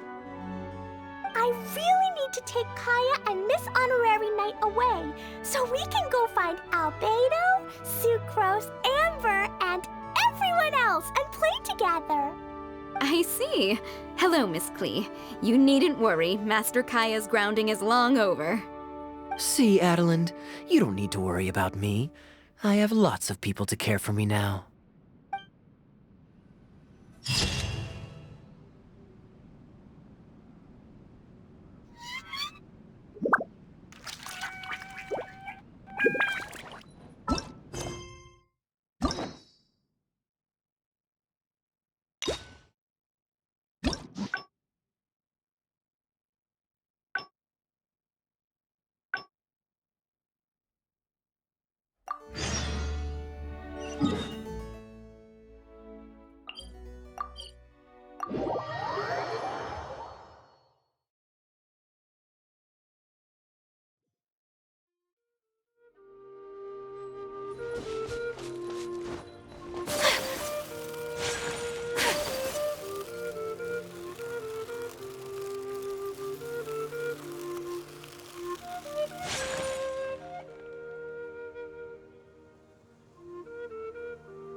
Look, Mondstadt's windmills.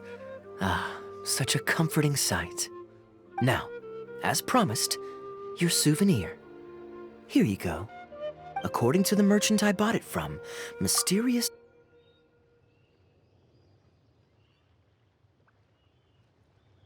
I'm honored to have such a caring friend. Let's go to the plaza in front of the cathedral. We can listen to the bards playing or feed the pigeons. After so long in Sumeru, I've begun to miss that slow-paced and relaxed atmosphere. There's no rush. We can take our time and stroll on over.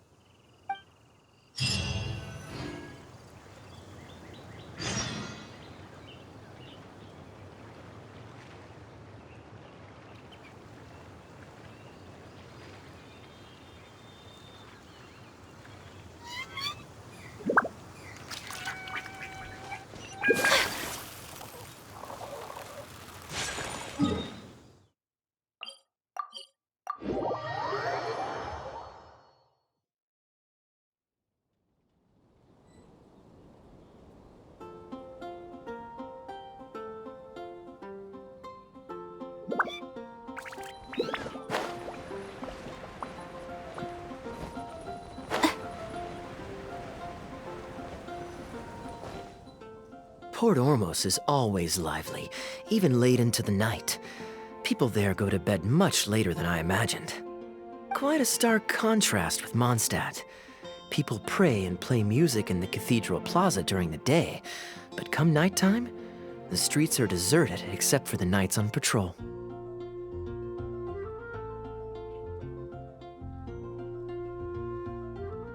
Good question. Life in Sumeru is never dull. Last time I was out drinking on the street at night, some passing mercenaries invited me to dance. Although, I did learn later that that kind of thing is highly unusual even there. They must have been in a very good mood that night. They taught me a lot of songs that they usually sing during feasts. It really was a fun night. But be that as it may, I think I'm more suited to the free and easy life in Mondstadt. Simple, honest folks like me, we don't need much to be content.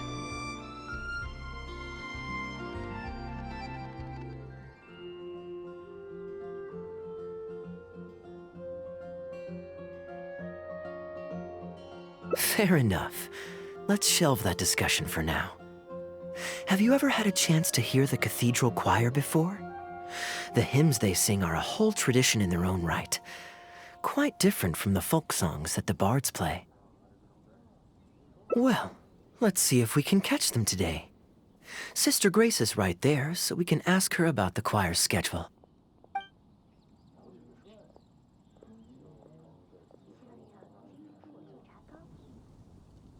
Excuse me, Sister Grace. Does the church choir have any performances coming up soon? Oh, I'm so sorry. The hymn concert we previously announced has unfortunately been pushed back. Oh?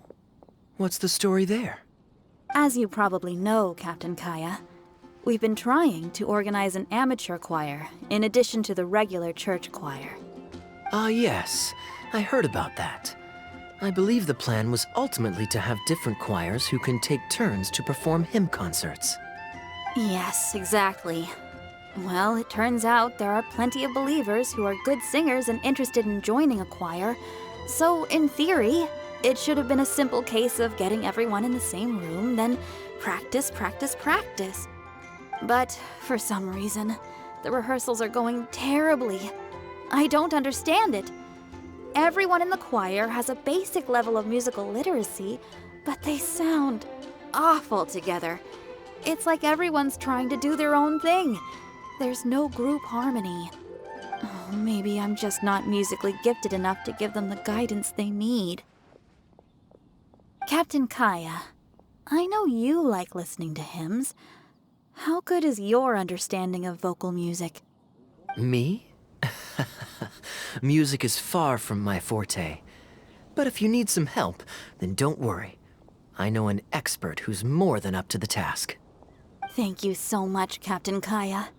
Having some expert guidance will definitely be a great help. I'm sure you've figured out who this expert is already. He has the best singing voice of any poet in Mondstadt, and understands poetry better than any other singer. Plus, he's exceptionally easy to find. 9 out of 10 times, he's in the tavern. Thank you both so much. Having some expert guidance will definitely be a great help.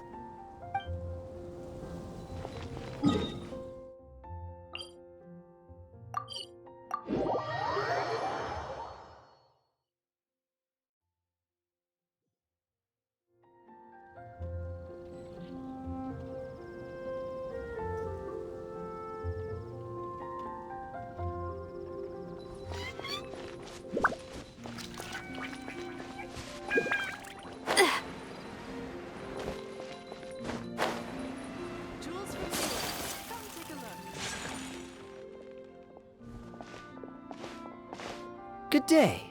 Drinking alone? I hope you don't mind us joining you.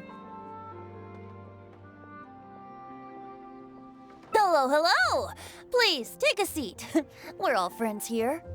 Patton, 1 moonlit alley and an apple cider.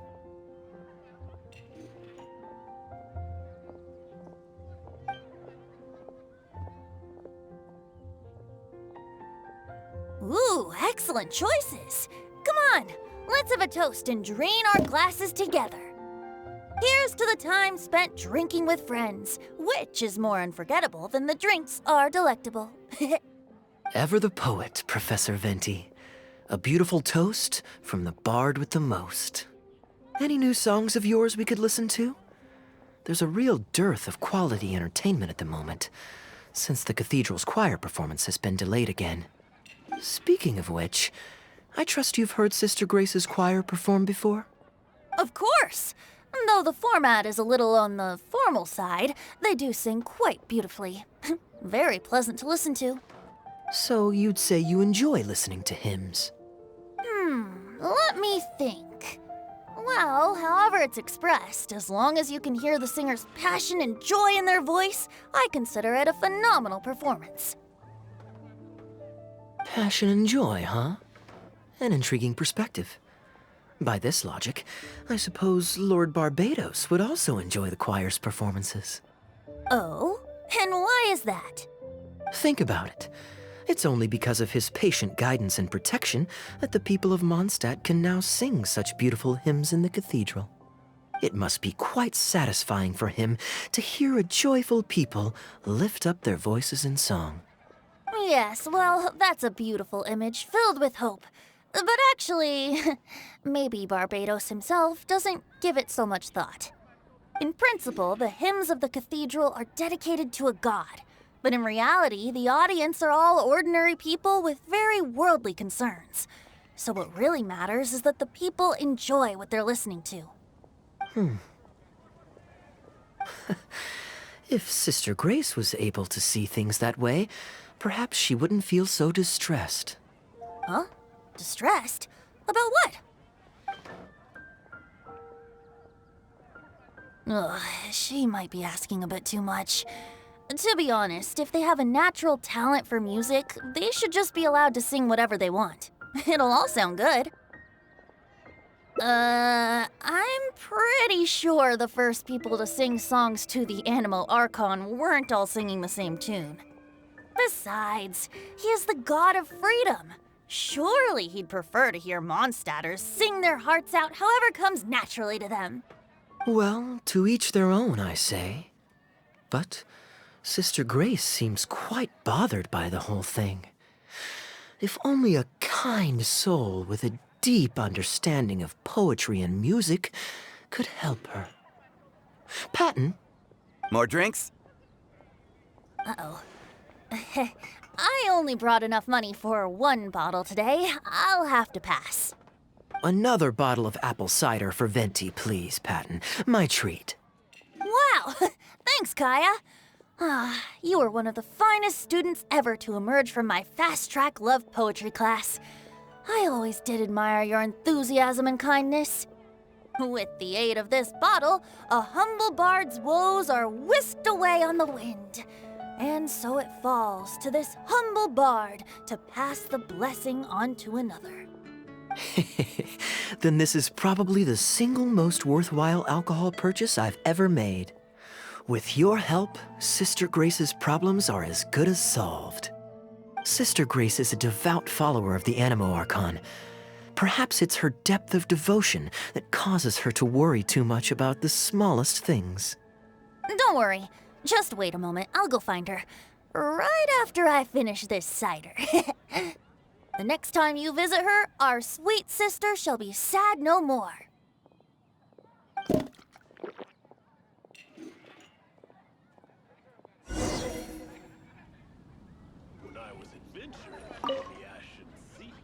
Kaeya is a wily character, but free wine is always the most delicious. It's fine. I mean, the church's choral hymns aren't exactly my strong suit, what with all the finicky formalities and so on. But as long as there is love for music in the air, I'm sure I'll be able to help.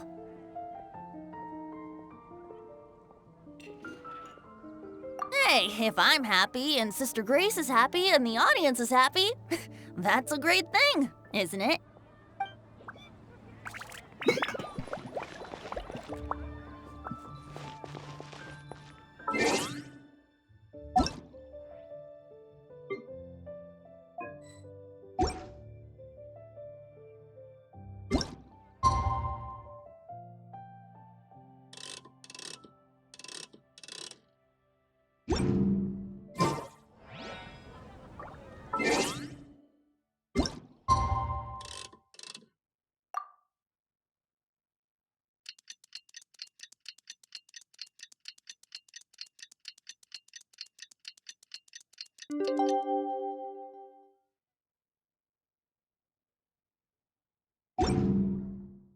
The blade is like a tea leaf. Only those who sample it many times can appreciate its true qualities.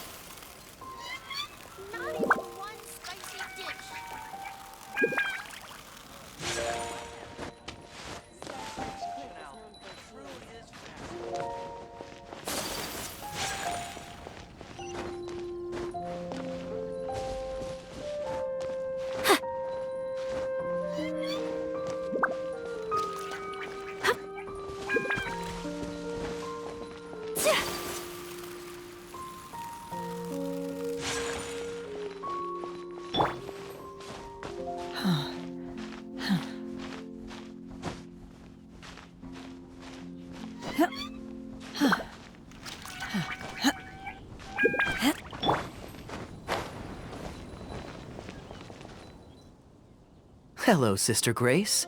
How are the rehearsals going? Captain Kaeya, your bard friend has a few suggestions that are somewhat fanciful in nature. Fanciful in the sense of not worth adopting? Is that what you mean?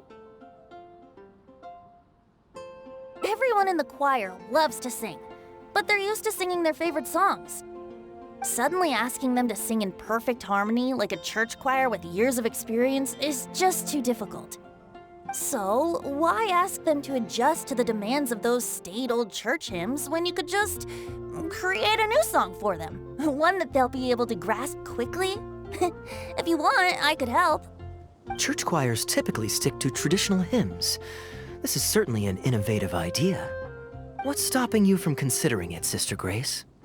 While I don't expect a recently established amateur choir to perform on par with our own church choir, this would be a major departure from tradition. I'm just not convinced that it's appropriate. Is the Church of Favonius really such a stickler for tradition? Giving believers the chance to express themselves freely seems like it would be a very positive thing. So Venti, do you think the Animo Archon would like to hear a new melody? Of course! This was the wish of the people when New Mondstadt was first founded. Okay, well let's see what our other friend thinks. Traveler, what are your thoughts?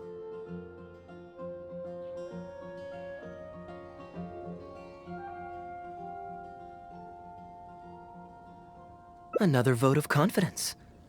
Maybe there's hope for this idea yet.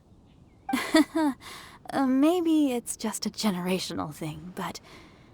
Oh, well, it's not a completely unreasonable idea.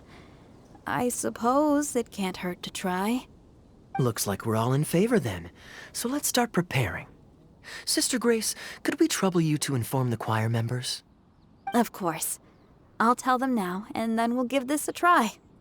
Should we find some people to help us compose the lyrics?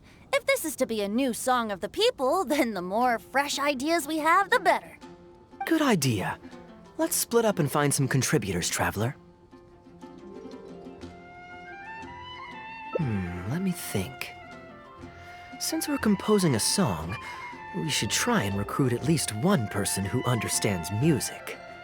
Aha, I know. Sister Grace, how would you feel about us asking Sister Barbara to provide her input? Given that the idea is to write a song dedicated to Lord Barbados, I'm sure Sister Barbara would be very willing. Perfect. Traveler, why don't you head into the cathedral and invite Sister Barbara to join us? I'll look for another friend who's interested in helping us.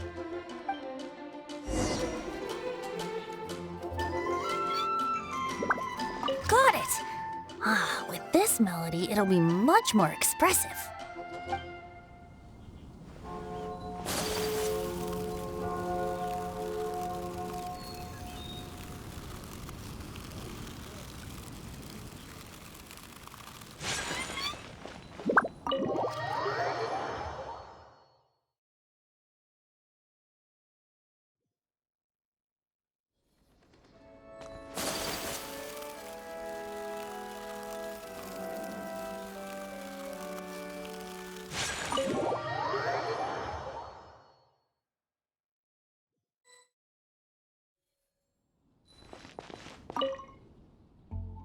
Let the wind lead. Traveler, it's been a long time since I last saw you in the cathedral. Please, don't be shy. Go right ahead.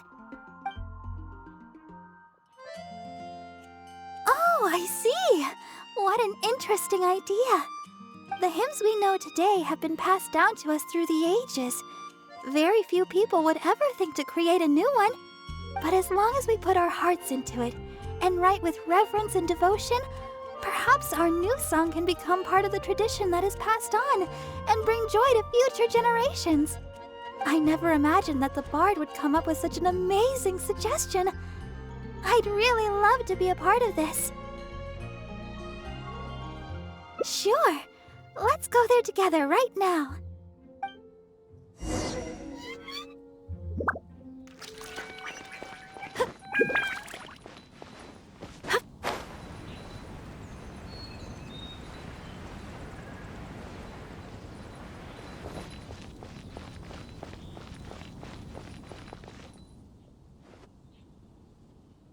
Ah, you're here. You took your sweet time.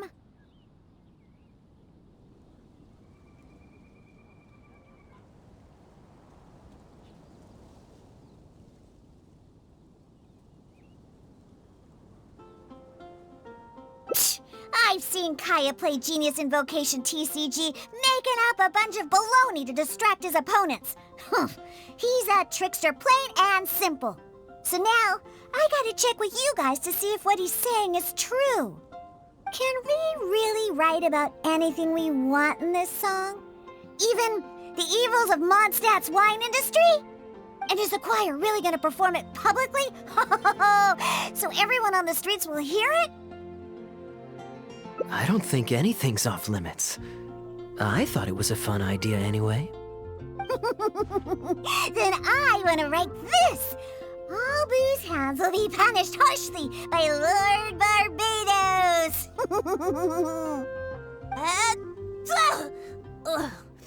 That's a very novel idea indeed. I'm used to just humming to myself while I work. So after Sister Grace criticized us for not singing in harmony, I was planning on quitting the choir. I never thought we'd be able to just sing what we wanted. Whew, what a relief. Plus, we get to write a song with Sister Barbara. I'm so honored. Thank you, everyone. Why don't we start by picking a theme for this song? I agree. Traditionally speaking, the theme should be Praise be to the gentle and loving Lord Barbados. I expect that Professor Venti might feel that topic is overdone and lacks originality, and that it may not be to Lord Barbados's liking. That's Kaeya for you. Got it in one. I'd suggest that everyone start by thinking of the little things in life that bring you joy. Ooh, well then can I praise the perfect fish head soup my mom cooked last night? Of course you can. I think I'd like to rejoice in the precious days spent together with family. Let us praise Mondstadt, the city that allows us to sing freely. See? Already we have lots of wonderful ideas. Let's write them down, and then Kaeya can... Kaeya?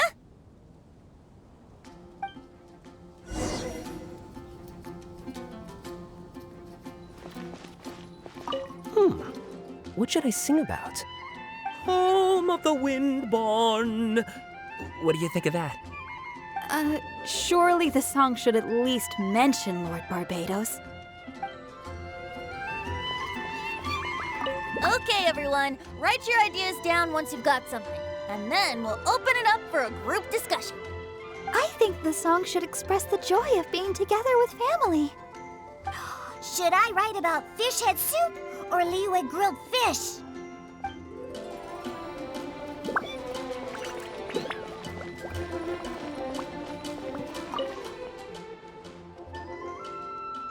What are you doing here? Didn't want to participate in the discussions?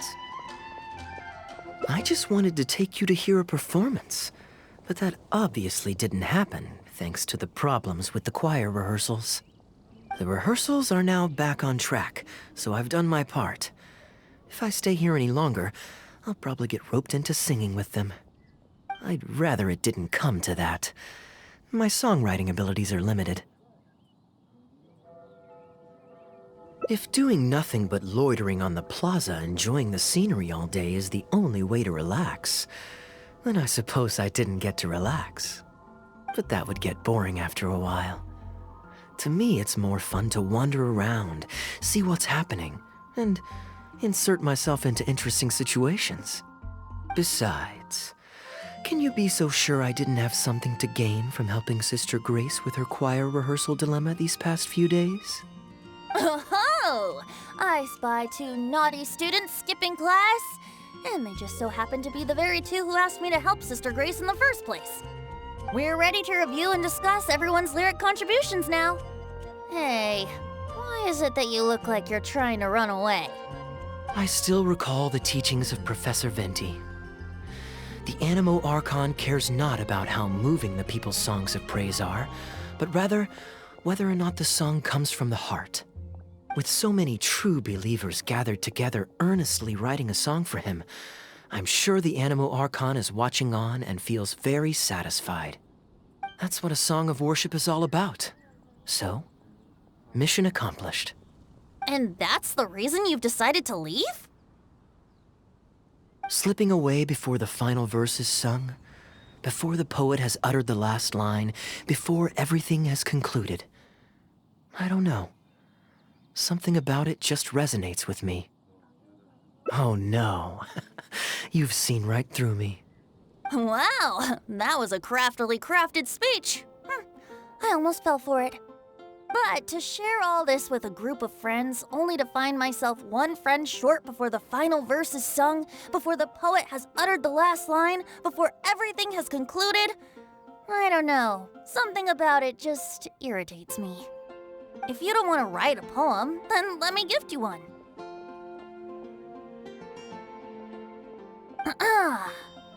Abandoned to whatever fortune the cruel waters bring, bereft of control, directionless I swing. The swift currents surge, and onward I urge, through the snow and frost that fall and winter bring. Majestic waves cresting, surf roaring its tail, none but the ocean to hear as I sing.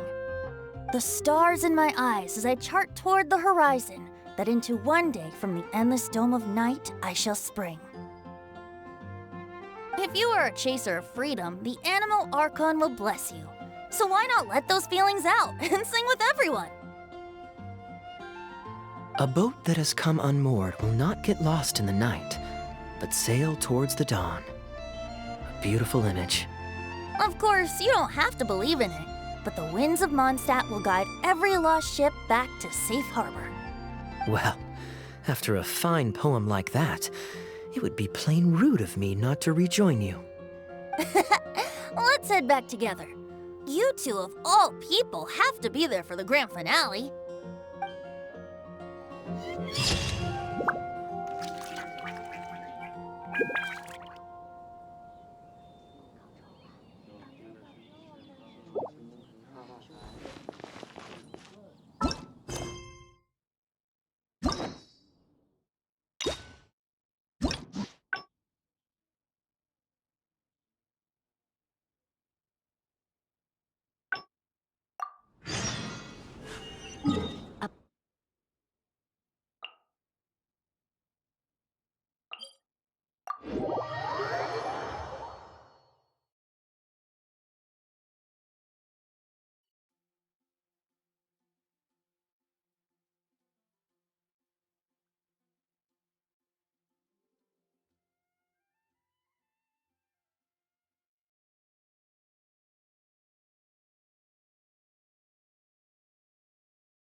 You dare to defy your orders and abandon the front?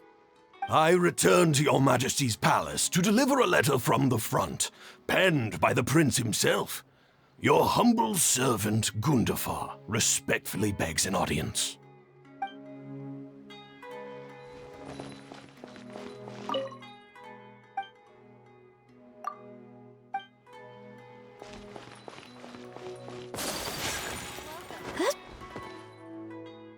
You're always so busy.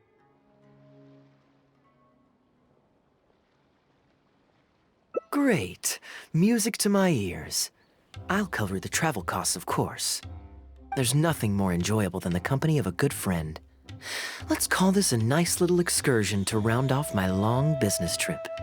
Now, let me think where we should go. I've seen a lot of Sumeru already, so let's go for someplace new. How about Liyue? I'd be heading past there on my way back to Mondstadt anyway, so it's not out of the way.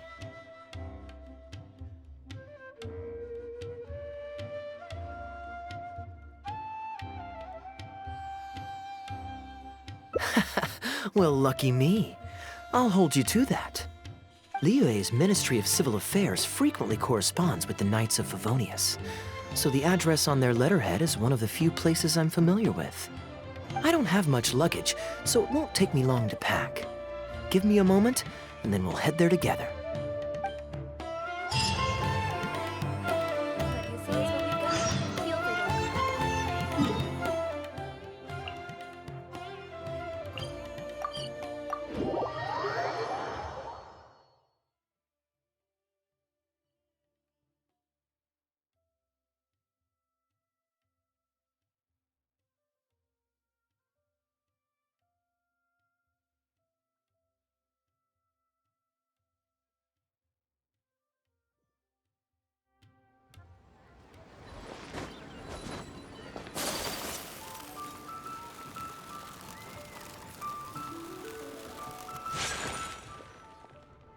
I've heard that there's lots to see and do in Liyue, but I'm sure you're more familiar with the place than I am, so I'll leave the itinerary to you.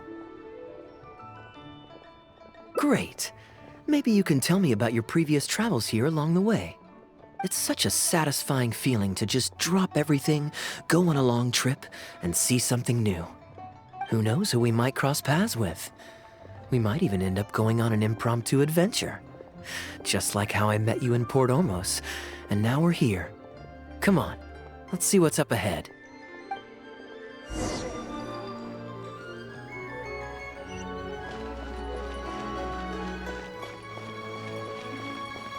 Do you know this shop? It looks pretty nice from the outside. Shall we take a look? Welcome to Mingxing Jewelry. We are a long-established trader of precious stones. Is there anything in particular you're looking for? Let me see. Ah, some nice jewelry you've got here. Maybe I can grab something with a local flavor as a souvenir. What do you think, traveler? See anything that suits my style? I trust your judgment. Ah, you're interested in souvenirs. If you're struggling to decide, you might want to consider getting some jade. You can't go wrong with a nice jade pendant. They're an elegant addition to your look, whatever your age or gender. If you're looking for a specific design, we can make it to your specifications. It does take some time to fulfill an order, however. High-quality jade is hard to come by, so our waiting list is at least a couple of weeks. Oh, that's a pity. I'm just visiting and I won't be in town for very long. So as much as it pains me to do so, I'm afraid I'll have to leave this beautiful bijou behind. No worries at all, sir. If you're looking for something off the shelf, why not go and see Mr. Shurto at the Jade Mystery? He also deals in jade and precious stones. Exactly. But on that note, let me give you a word of advice. There's no risk in purchasing a piece of jade that's already been cut. But you could lose all of your mora betting on uncut rocks. I won't say any more, as I don't want my fellow vendors to think I'm bad-mouthing them. But I think you catch my drift. It's only human nature to spend a little when you're on a trip, but don't be too hasty to part with your cash. The Ministry of Civil Affairs takes everyone's economic well-being very seriously, and they often send out the Millilith to spread public awareness of well-known scams. As guests here, I'd encourage you to watch out for anyone trying to rip you off. I think that's sound advice wherever you go into that. We appreciate it, boss.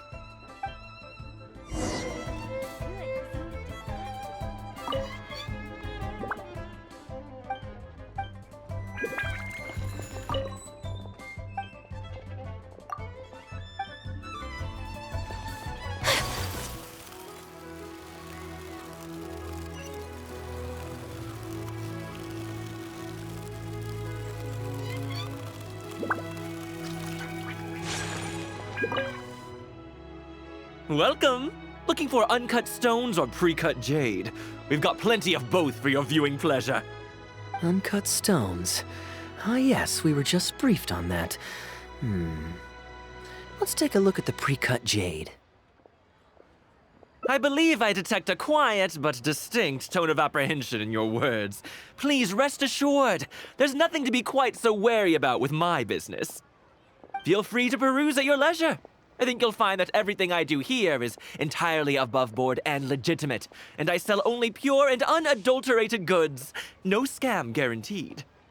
Sure, you can bet on jade and lose if you're unlucky, but that doesn't make it a scam. My terms are clear and transparent, and I only do business with willing customers. What scammer can claim that? Sounds perfectly reasonable. At the end of the day, it doesn't matter how much the vendor is charging. If the customer decides to hand over their money, they're taking the bait of their own free will. Yes, exactly. I'm glad you understand. Although your peculiar phrasing at the end there, you almost make it sound as if I really am scamming people. Anyway, betting on jade is what it is. Feel free to try your luck, but if you can't afford to lose, then it's not for you. We don't need to cause each other any trouble.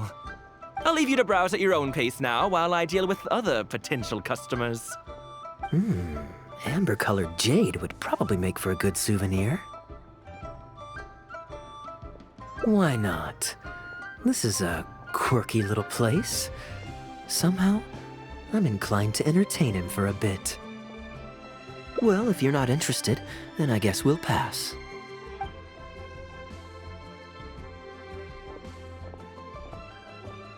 Ahoy there, Captain! Fancy seeing you back in town. Struck any gold lately? What, a poor sailor like me? You must be joking. I barely managed to make ends meet. What about you, Chateau? Still scamming people with your pile of rocks? Hey! Keep your voice down. Can't you see I've got customers? But more to the point, when have you ever seen a customer get scammed in my store? I mean, you want the full list? Or... Hold up, is that? Captain Kaeya! What, brings you to Liyue? Oh, just taking a short trip with my friend. It's been a while. Yes, it's been a good while, hasn't it?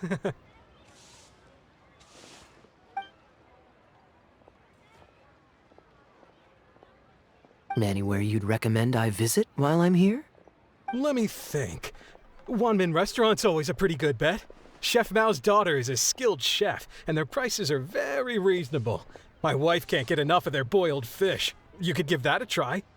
And, speaking of my wife, she won't let me forget what a great help you've been to us before. So thank you, on her behalf. Your wife? Ah, yes. How is she doing these days? Keeping well? Very well, thank you. Very well. Anyway, I've got something I need to do down at the South Wharf, so my apologies, Captain Kaeya, but I'd better get going. All right. See you. Ah, I finally remembered who that was. Captain Wu. He runs a transport business between Mondstadt and Liyue. I see. So you went through that whole conversation with no idea who you were talking to. Well, that explains the generic pleasantries and the general awkwardness. Old Wu's usually quite the chatterbox, so it's very unusual for him to just take off mid-conversation. How exactly do you two know each other anyway?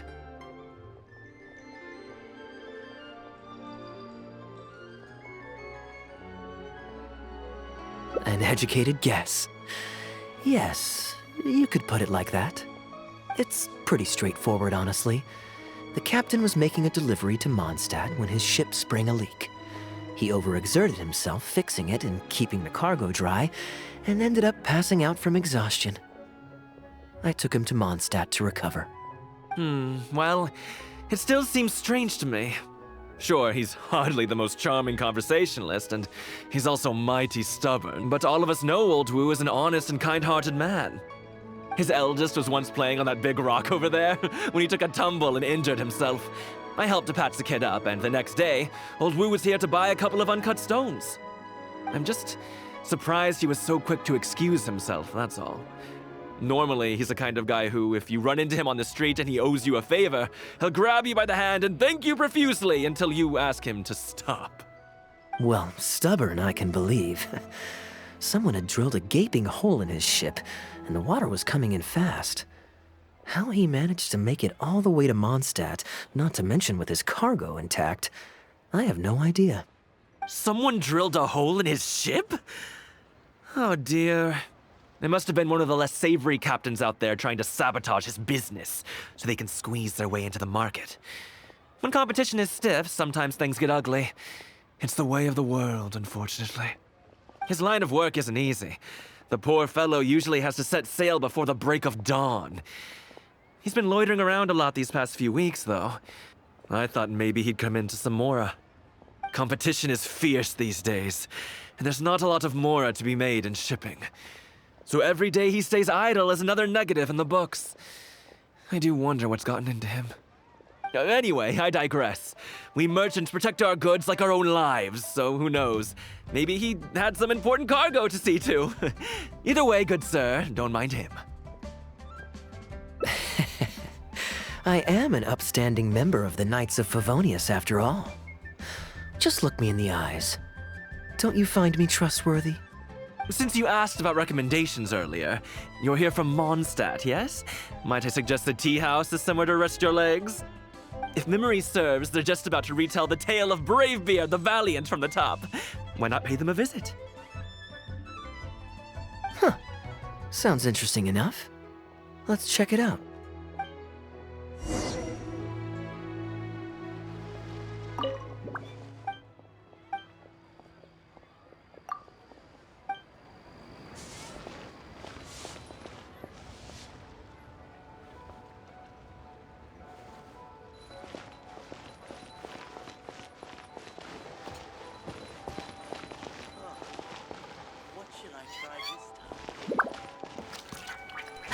Try your luck betting on Jade?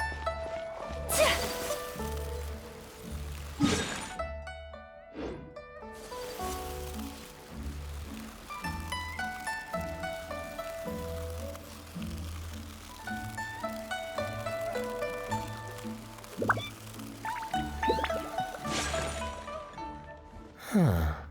So this is the Huyu tea house. We meet again, Captain Kaeya. What a coincidence. Twice in one day. Oh, that didn't take me long, and I ran the whole way. Wu, weren't you just at Wanwen Bookhouse buying a book for your daughter? What's this talk about the wharf? Shh, just leave it be, Aunt Jong. There's no need to embarrass him right in front of everyone else. I take it that you two aren't from around these parts. I'm a caravan guard by trade, and meeting people from all over the world is one of the main perks of the job for me. Why don't you join my table so we can get to know each other? Oh, seems like the tea house is the place to be in Liyue. Feels like I'm back in the angel share. Did you manage to get something for your daughter just now, Captain Wu? Yes, thank you. If it weren't for you, Captain Kaeya, she might not have even made it into this world. I'm so lost, Wu.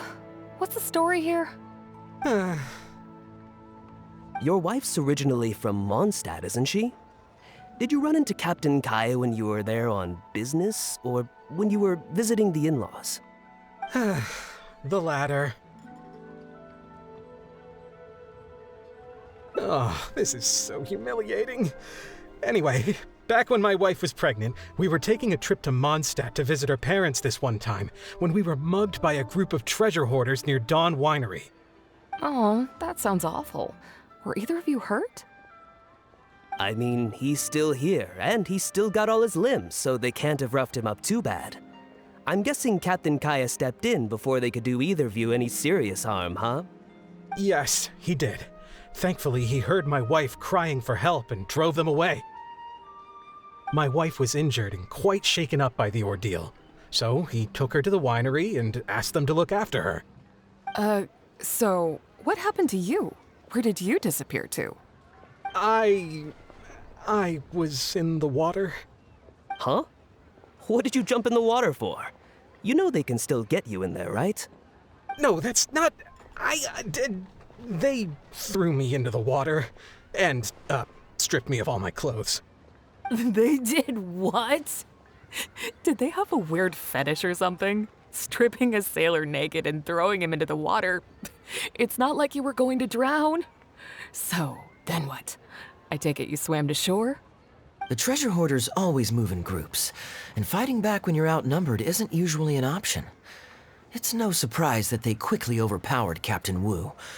I'm just glad that everyone made it out all right at the end. Captain Kaeya, please, there's no need for you to try to save face for me like this. I already owe you so much. You don't have to do anything more. Yet, despite that, I somehow only ended up humiliating myself further. Oh, there's no point in me trying to save face now. They tossed me into the water to humiliate me, and to use it as leverage to get my wife to pay up. But they didn't know that I could swim. What I'd intended was to pretend to drown, then sneak back onto shore while they weren't looking, and find a way to rescue my wife. That was before Captain Kaeya appeared out of nowhere and saved the day. So then I figured I'd get out of the water, get dressed, and catch up with you. But God knows what they did with my clothes. I couldn't find them anywhere.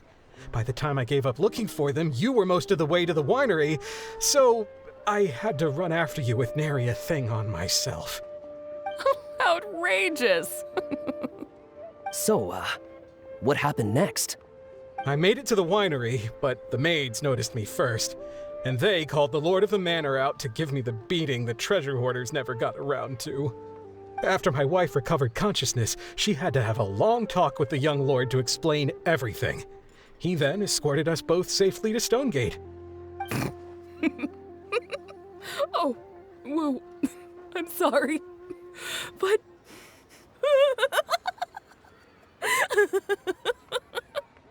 Ugh, good luck living that one down. Trust me, I know. My wife never lets me forget. I'm sorry, Captain. I wasn't intending to share that story. It's fine. It's my own fault for thinking I could sweep it under the carpet and forget about it. I don't know if I can ever repay you for all you've done. That's why I get so embarrassed every time I run into you. Still, it won't stop me from trying. You and your friend are here to catch the storyteller, right? The tea's on me. It's the least I can do. In fact, they do serve some food here, too, but it's not the best. Okay, let me run and get some fruit to share. I'll be right back.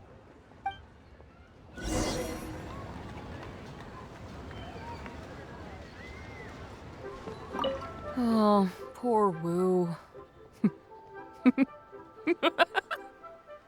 Oh, gosh. I'm so sorry. It's just...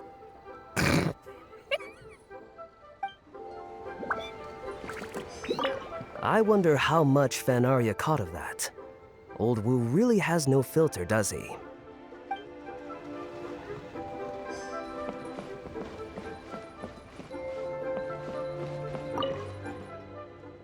He really didn't have to share all the details of that story, but since he didn't seem to mind, I wasn't about to stop him.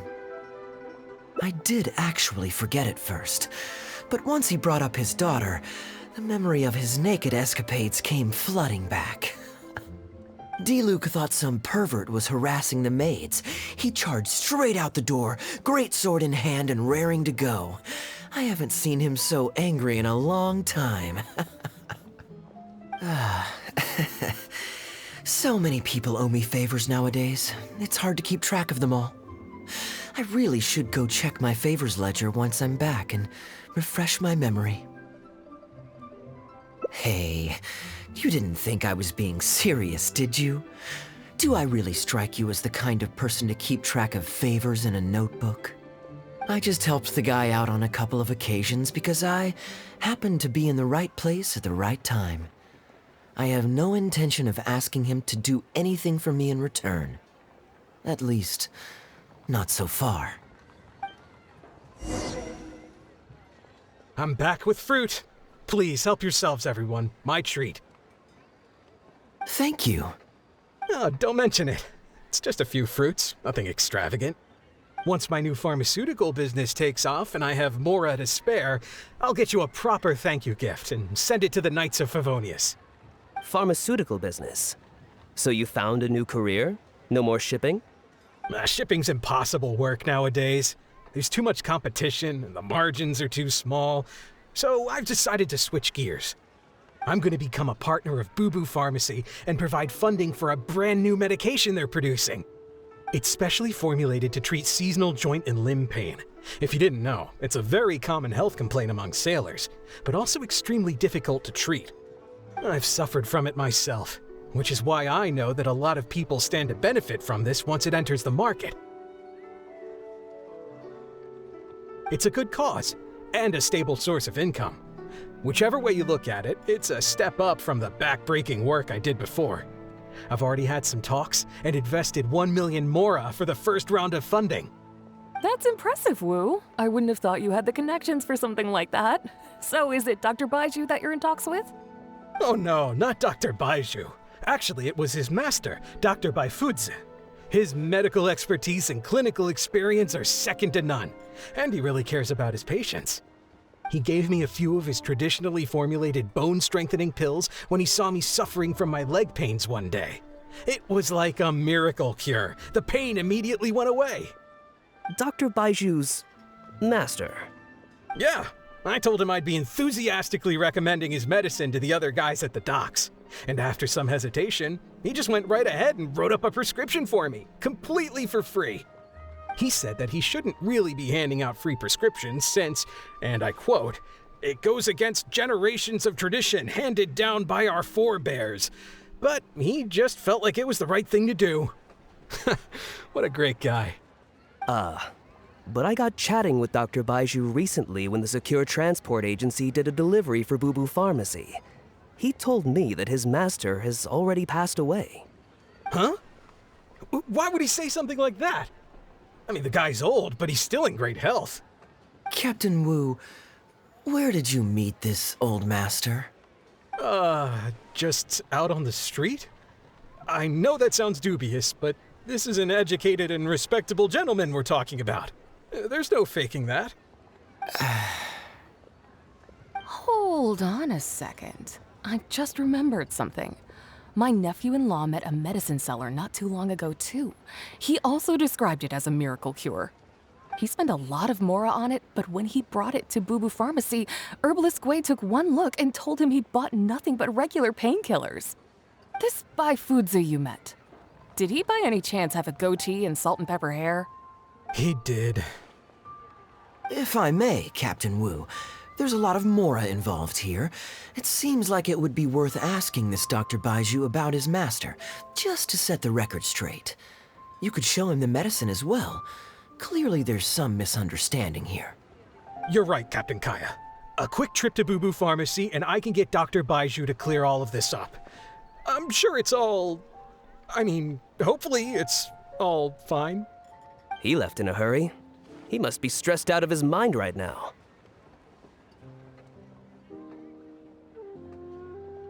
Hey, let him deal with this, okay? No point in you stressing yourself out too. Fraud or not, it's up to Captain Wu to figure out exactly who he's gotten himself involved with. I'm no Dark Knight hero, or martial arts hero for that matter, and neither are you. Wait, or are you? Now that I think about it, I can see you having a secret double life as a martial arts hero here in Liyue. You certainly have the personality for it.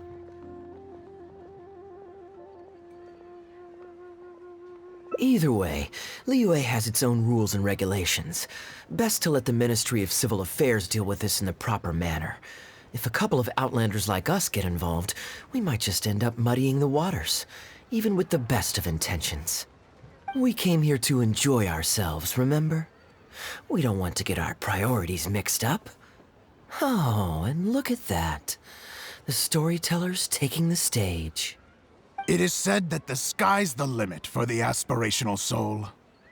But alas, for the woes of the world are equally limitless. No such stranger to woes was Huang Guang, a man who, having suffered countless injustices at the hands of his fellow men, forsook them to dwell among the mountains and rivers. Yet fate fortuitous found him when he entered the tutelage of an adeptus and learned many mystical arts from them. Per his master's wishes, he then returned once more to the human world, only this time with a sworn duty to cleanse the land of demons and to see justice done wherever he might tread.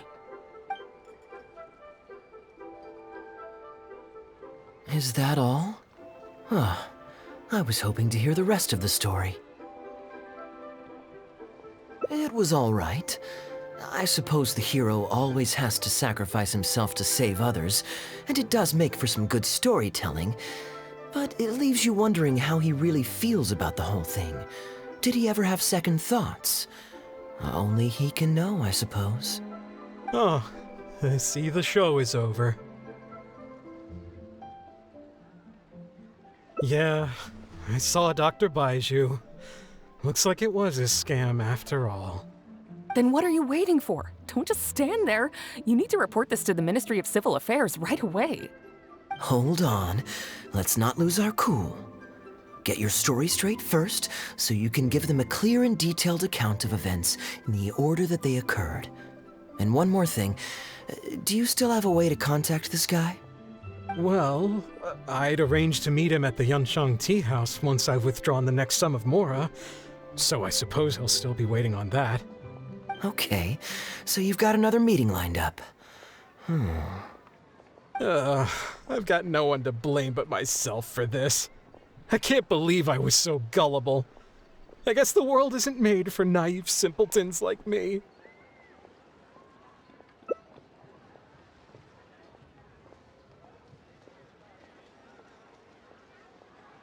Young lady, you're a good person, and I'm touched by your words of comfort. Still, it's up to me to find a way to get my mora back. The consequences are mine alone to bear. At my age, I'm sure I should be comforting the young with words of wisdom rather than the other way around. What does that say about how I've spent my life?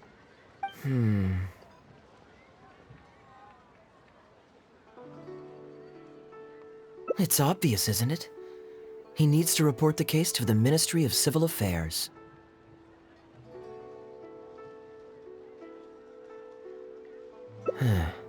Come with me.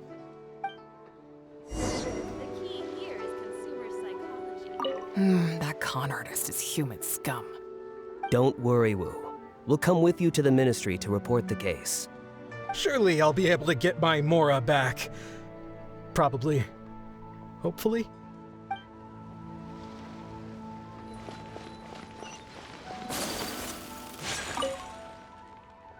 I am quite curious. How does our chivalrous martial arts hero intend to come to Captain Wu's rescue here? There are countless victims of injustice in the world. We can't try to help each and every one of them, can we?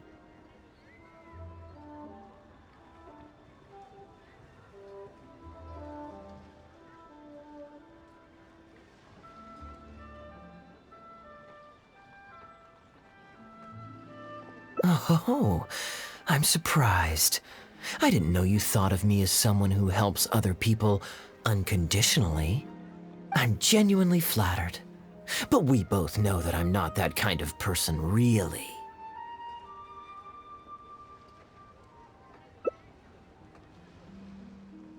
Your logic is very straightforward, and quite endearing in its simplicity. But I like how you think. So I'll indulge your martial arts hero aspirations for now.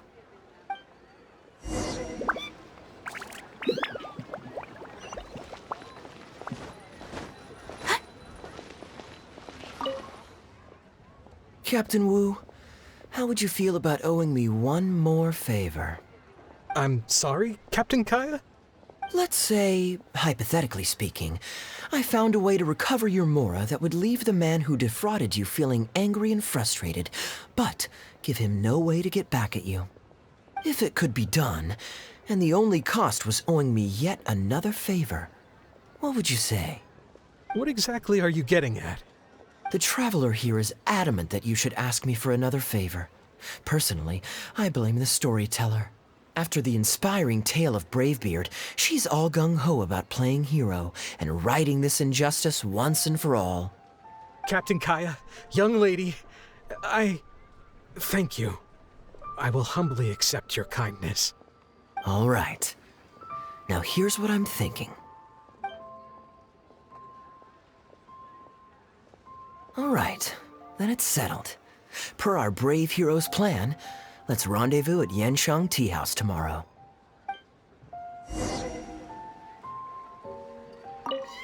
Don't worry. You can count on us. Absolutely. We're all neighbors here. Old Wu's problems are our problems too.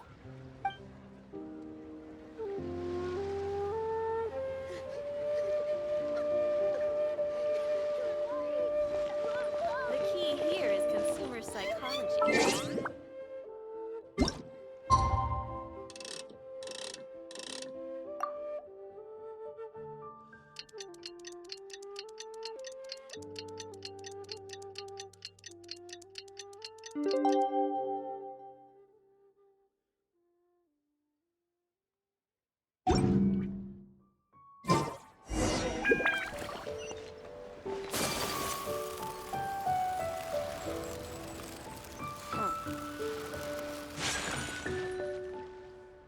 Ah, you're here. Good. I'll head upstairs first, and you join me in a bit.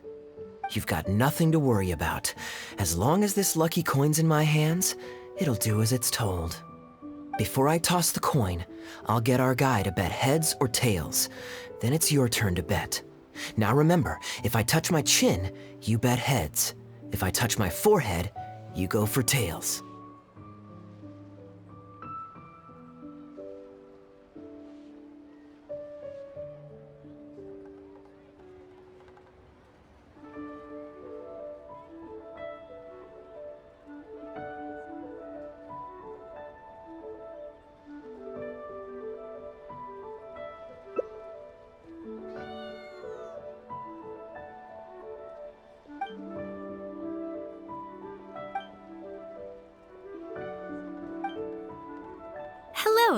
Are you waiting for someone?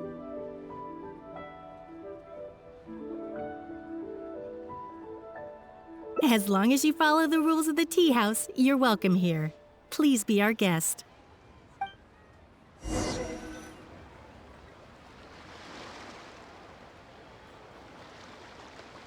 As long as you follow the rules of the tea.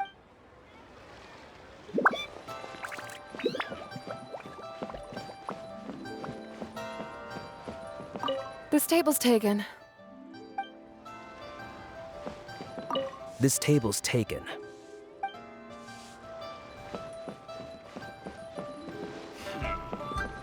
I know all I have to do is wait here, but no, forget it.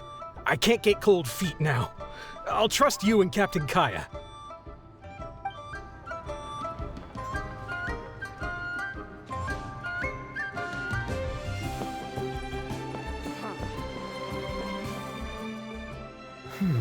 From the way you describe it, Liyue does sound like an attractive place to settle.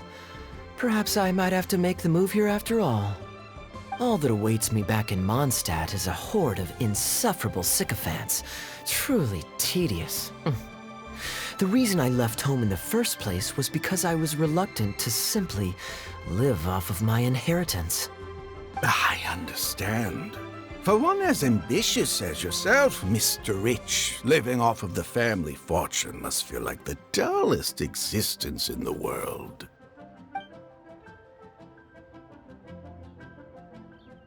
What are you doing? It's common courtesy to introduce yourself. Can't you see we got here first? They're running out of tables, huh? Looks like this location's getting too small for them. Very well, I'll make an exception for you this one time. Let's hope the tea, at least, won't disappoint me. So, my friend, what's your name?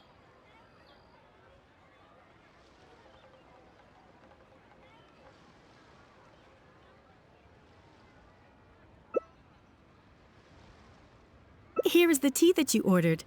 Please enjoy. Ugh, this tea is...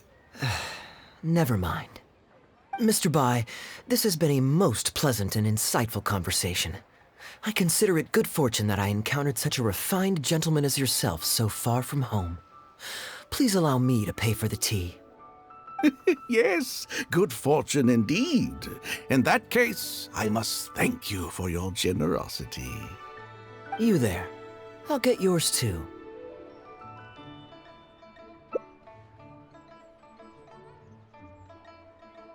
Oh, you can't tell? My family's lived in Mondstadt for generations. I got bored sitting around at home and decided to set off on a journey to expand my horizons. The sights of Liyue Harbor are rather spectacular. I've half a mind to buy a waterfront property here so I can come vacationing every year. That would be quite nice. If the family would spare me a little loose change, I could even invest in an antique shop or two so I have something to do during the day.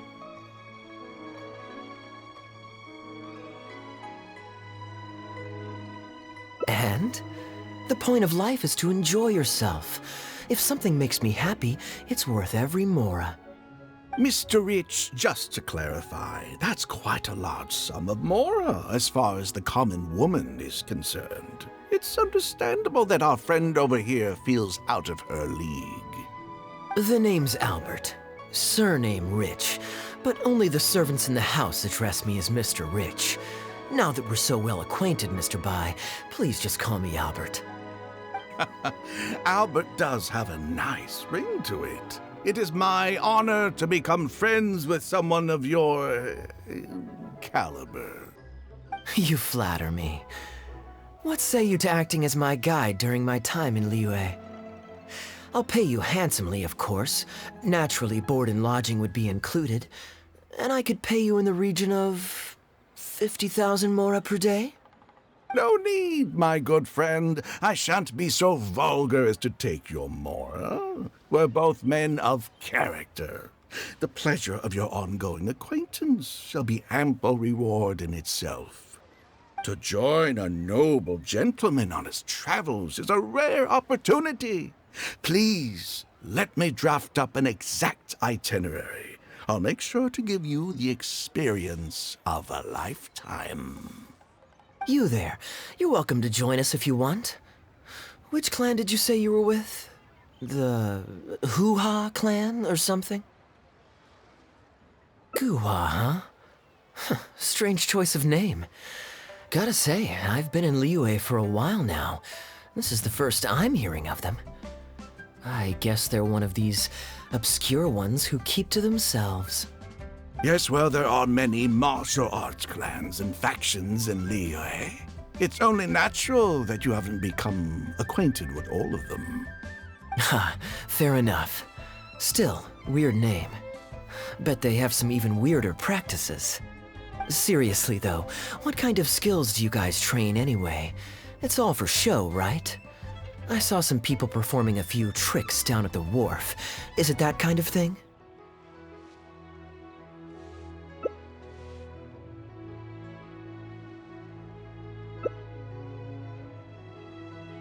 I already told the server to put it on my tab.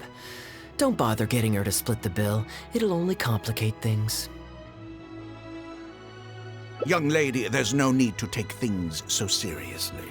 Why don't you loosen up and enjoy the free drink? Are you trying to make a point by throwing my generosity back in my face? All right then. What if I say your bill is mine and don't let you pay?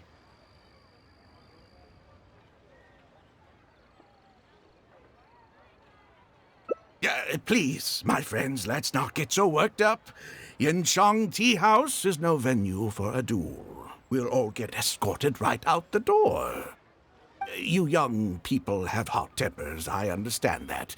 But there's no need to come to blows over a few words taken to heart when there are far more diplomatic ways to resolve the dispute. Did I hear that right? So you'll only pay for yourself if you win, but I'll get the check for the three of us if you lose. It's not that I care about the Mora. After all, I offered to pay for everyone's drinks in the first place. No, what I find truly absurd is your refusal to play fair. I demand that you also pay for three if you win.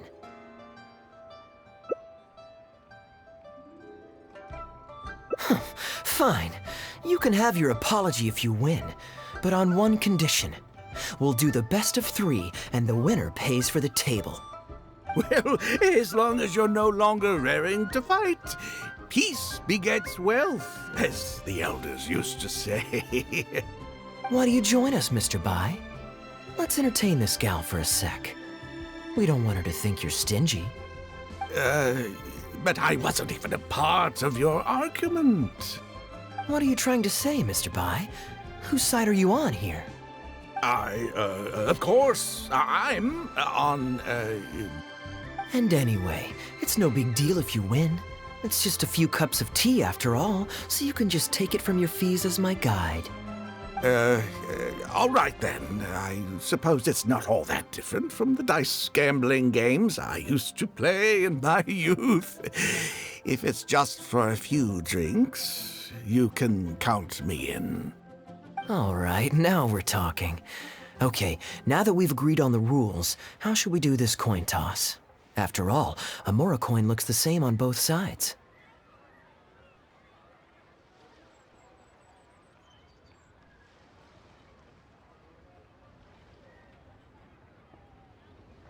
Well, that should be simple enough. Here, I'll take this coin and ask the counter to draw a line on one side. You two can wait for me. Young lady, I can see that you haven't spent many years in the real world. You take everything far too personally. I, too, only met this Mondstadt millionaire by complete chance today, but we're getting along just fine. I actually came here to meet with a business partner to count the cash from 2 recent investments when this gentleman struck up a conversation with me. In the real world, you've got to keep up appearances. There's no need to offend the rich. After all, if you keep them happy, you can probably make some more off of them, too. You young people are much too impulsive. It pays to keep a level head. Just so we're clear, let's say the marked side is heads and the unmarked side is tails. Everyone has to pick a side before the coin toss. Oh, and no takebacks. We should also take turns tossing the coin. Sounds fair to me. Why don't you do the first toss, Albert? All right then, I'll start us off. Here we... Oh, wait. I nearly forgot to collect everyone's bets. Mr. Bai, heads or tails? I suppose the choice is arbitrary since it's a 50-50 chance. I'll go with tails. Let me think. I'll also go with tails. What about you? Heads or tails?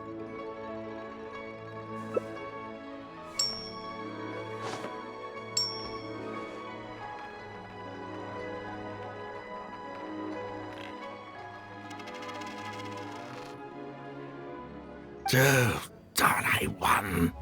Lucky me, I guess. I won as well. Guess there might be a formal apology in the cards after all. I have a suggestion.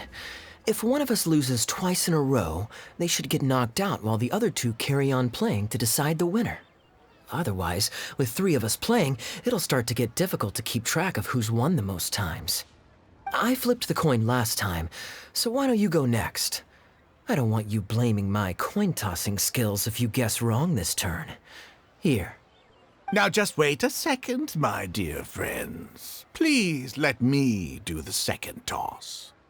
Oh? Anxious to take your turn, Mr. Bai? You are both young, and I've already seen your short tempers for myself. If Albert loses this round and this young lady wins, you'll be tied. And before you know it, you'll be at each other's throats again. Well, that's not my only consideration, either. You two may be too young to know this, but I've been around the block a few times. What's to say this isn't a trick coin, In dice games, people use all sorts of methods to rig the game. Some even fit the dice with mechanisms that give them whichever result they want.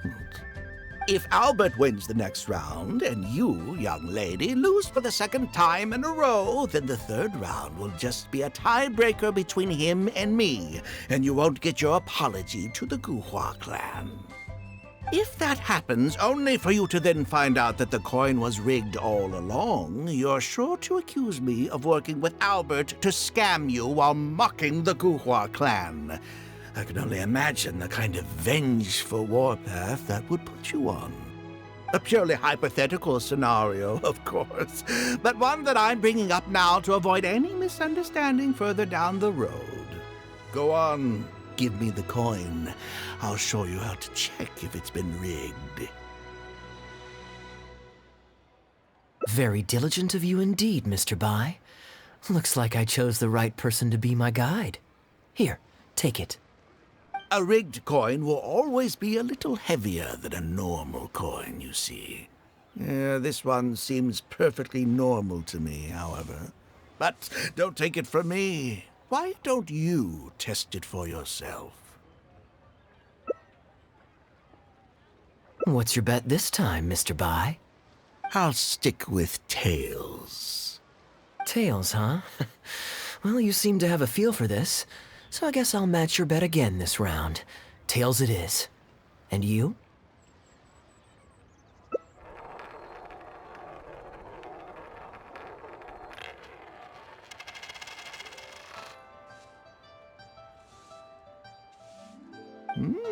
Well, my luck's still just about holding out. The three of us are now tied, so no one drops out. Certainly better than Albert and I going head-to-head in the final round. Well, here you go. What'll it be, Mr. Bai? It's a tough decision this time. That's what makes it fun, isn't it? Anyway, there's no need to stress.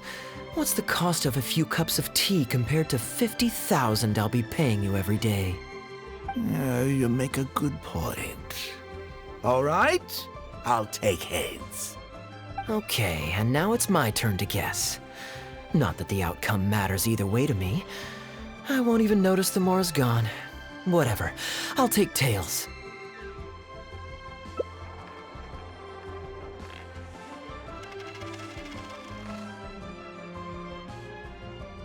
Why did it have to be heads? This whole thing started because you two got into a spat, and now I'm the one that has to foot the bill.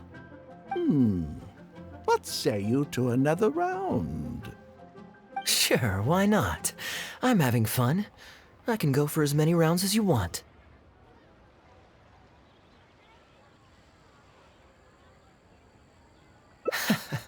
What a miserly person. Do as you please.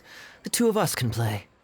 But, Albert, all the fun of gambling is in the stakes involved. What say you to throwing a little loose change into the pot? Oh, come on now. No need to walk on eggshells here. Let's keep it simple, shall we? If you guess right, I pick up the tab. But if you guess wrong, I'm afraid it's still on you. Sure. That's exactly what I was thinking.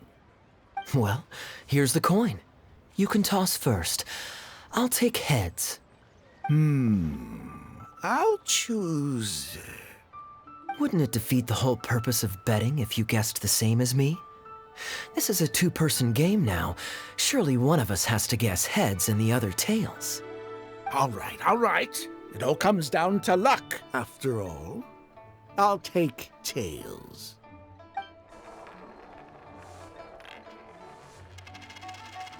Ooh, looks like Rex Lapis has smiled upon me today after all. Thank you for the tea, Albert. Look at you getting so giddy over some chump change. It's like you've never gambled with real money before, my old man. That's a real rush, I'm telling you. This is nothing by comparison. In fact, I'm starting to get a little bored. Well, in that case, would you care for another game? Sure. And let's up the stakes a little this time. Shall we say 50,000? Oh, maybe that's a little on the high side. What, 50,000? But that's just a single day's guide pay for you. All right. I'll bet tails. Great, then I'll bet heads. No takebacks. Heads. Tails.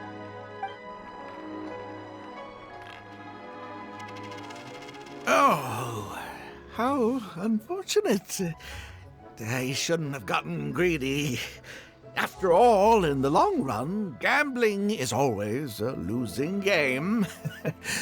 50,000 more. My goodness. Albert, I'm terribly sorry, but as it happens, I forgot to bring my coin purse with me today. Could you perhaps take this 50,000 out of my guide fees? Call it an advance payment. That would make us even. Advance payment? Sorry, I'm afraid that's not my style. It'll have to be cash. This day, just getting better and better. Well, so be it. 50,000. Let me see what cash I have on me. Just 50,000? That's not what we agreed on. Huh? What are you talking about? I think you'll find that our bet was for 50,000. No, it wasn't. The amount was 1 million. 1 million? Are you insane? Come on now, Albert. Be serious. $1 million here and $1 million there might be all fun and games to you rich types, but to ordinary folk like myself, this is no laughing matter. I'm being perfectly serious. I know what I said, and what I said was 1 million mora. You're lying through your teeth. Hey, young lady, you tell him. Did you hear him say 1 million at any point during our bet? Huh? What the? I'm not deaf, you know. I swear I heard 50,000. Wait. Oh, I see. You two are in this together. I never met either of you before today, and out of nowhere you suddenly roped me into betting over a coin toss, and now you're accusing me of owing you 1 million mora. Huh? Do you have any idea who you're trying to cheat? I know all the tricks in the book. I can't believe a couple of beginners like you managed to get this far. Well, don't you try to celebrate just yet. You amateurs have a lot to learn about the art of the con. Do you really think that nobody else will have heard all the commotion we just made? All I need is one witness, and this little scheme of yours falls apart. Frauds! Frauds, I say! These two kids are trying to scam me out of my hard-earned mora! Hostess! Oh, hostess, come quickly! How pathetic. What is going on here? If you can't abide by our rules, you're not welcome at Yenshang Tea House. I don't care what the issue is. You don't get to make a racket like that in here. Halberd! Fang! Wait, don't throw me out! These two con artists are trying to steal my mora. You can't let them get away with it. Well, let's take this somewhere else. I don't want any of you disturbing the other guests.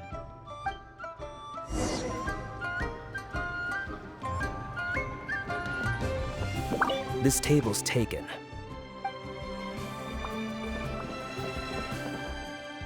Okay, you two. Care to explain yourselves? Gladly. He's making up completely spurious claims. We were betting mora over a few coin tosses, and now he wants to back out. In the land of contracts, of all places. He won 250,000 from me, then another 800,000 from the both of us. Now he's refusing to pay up the measly 50,000 that he lost in the final round. Okay, so after settling up, a total of 1 million mora should have changed hands. Sounds plausible enough. It's a complete pack of lies. Hostess, if you don't believe me, ask anyone else in the tea house. These kids were so loud. I guarantee you everybody in that room knows the true story. Sorry to interrupt you all, but you're witnesses to the situation here. Is what Mr. Bai says true? Oh, thank goodness you're finally here. What took you so long? That old guy's been bragging about the mora he's won so loudly, I'm surprised the whole street didn't hear him. I was about to report him to the Ministry of Civil Affairs. Leave me out of this. I want nothing to do with gamblers and scammers. Please, just bring me my check. Our new owner laid down the law not too long ago. We turn a blind eye towards casual games of dice, but there is zero tolerance for any explicit gambling with real mora. Return any winnings to the party you took them from, and we'll say that none of this ever happened. Otherwise, I'll have to bring in the Millilith, and I can assure you that they take a more hard line on this kind of thing than we do. Why should I have to give them any mora? I don't have any mora on me. Oh, but I think you do. 2 investments, was it? One of them to the tune of exactly 1 million, as it happens. Oh, and don't forget you still need to pay the tab. You... Wait. How did you... Halberd! Fang! There's a gentleman here that I'd really like you to meet. Please don't. I'll pay, all right? This was never your mora to begin with. We'll be returning it to its rightful owner now.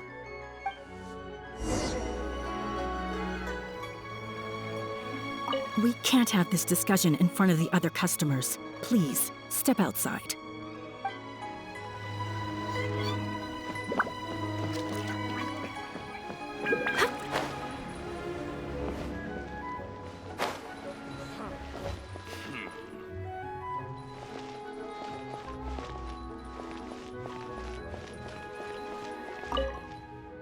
What did you think, Captain Wu? Could you hear clearly from your corner on the 2nd floor? Yes, everything. I can't thank you two enough. Wu, this was your doing, wasn't it? You and this Mondstatter planned the whole thing! Along with that blonde one. And all the customers on that floor were in on it too, weren't they? I know where you live, and I know what your wife looks like, and your pretty little daughter too. You crossed the wrong man today! Who'd be scared of a crook like you? I'll take you on any day of the week.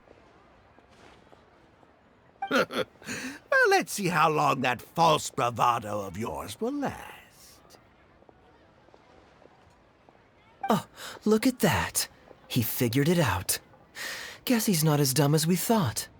Don't you two get cocky either. Just you wait. I will hunt you down. My apologies for having to leave this question until you'd vacated the premises. But I couldn't have things escalate inside the tea house. I hope you can understand our position. I noticed that all the guests on the second floor were present before you took your seats, then left almost immediately after you did. Would I be correct in saying you were looking to set this man up? Wait, so you saw through it right away? Under normal circumstances, we would never tolerate a scheme like this taking place on our grounds, as it risks damaging our owner's reputation. However, I understand that our owner holds the traveler in high regard and must have good reasons for their actions. Still, I would appreciate an explanation, if only so that I can answer to the owner. Ah, as I thought. When you're operating on someone else's turf, you run the risk of clashing with the master of the house. Thankfully, we considered that possibility before going ahead with our plan. Over to you, brave hero. You're the one with the connections in Liyue. It's your time to shine.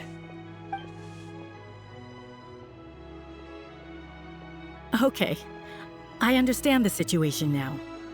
It goes without saying that I have no wish to stand in the way of your chivalrous deeds. I'll report everything you told me to our owner. Well, Captain Wu, remember what I promised you? What do you think? Angry and frustrated enough for you?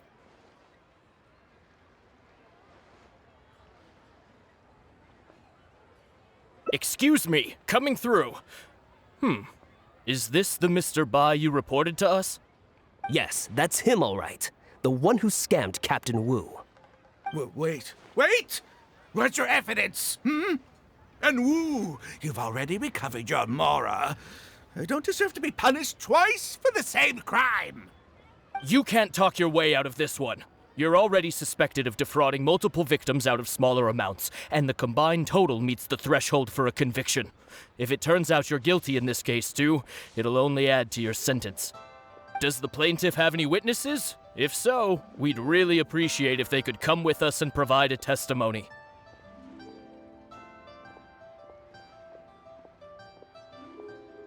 You got tangled up in this too, huh? In that case, please come with me. Your witness statements will play a crucial role in helping to move this case forward. Don't worry, we won't take up too much of your time. And you, sir, can stop twiddling your thumbs. You're coming with us too. Hey, keep your hands off me. I'll cooperate. Stop manhandling me.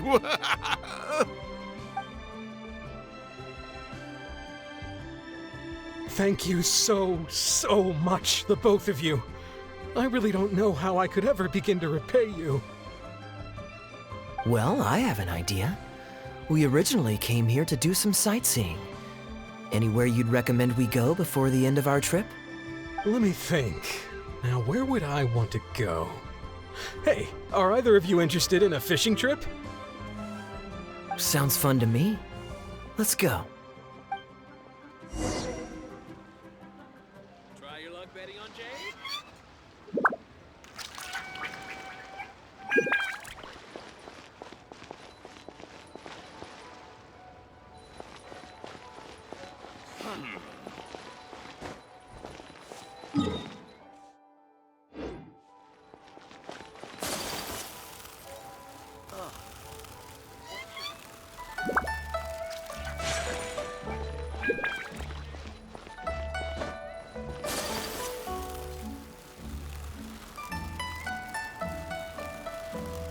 Hey there.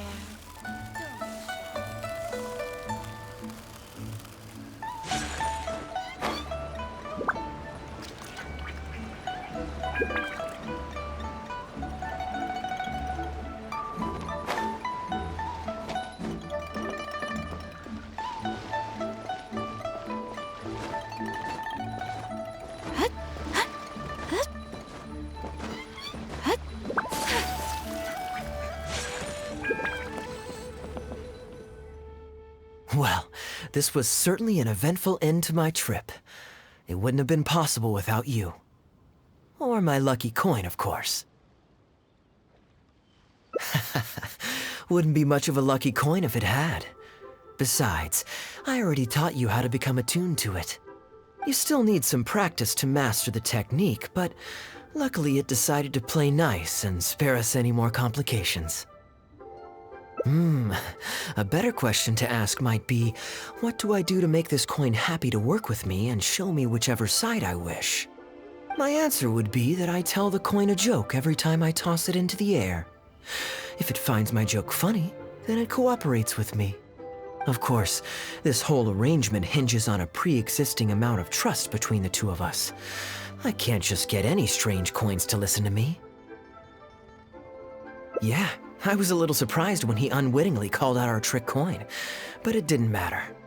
A good gambler always keeps their options open. You have to have a contingency plan for when the odds are against you. So when I went to the counter, I marked a regular coin as well as my trick one. That safely avoided any risk of him finding out about the trick coin. But it also meant that we wouldn't be able to control the result of that round. But hey, what does it matter? The fact that he made things a little more challenging only made it all the more exciting to watch him slowly but surely fall into our trap. Especially listening to him warn us about the possibility of a rigged coin right as we were scamming him. That was my favorite part.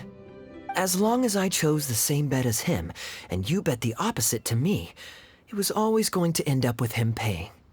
Unless, of course, he'd had some other tricks up his sleeve that we hadn't thought of. Then things would have gotten really interesting. You two are genuinely the smartest people I've ever met. I'm no intellectual, so I would never have been able to come up with a plan like this. Even when you described it to me, I only understood parts of it.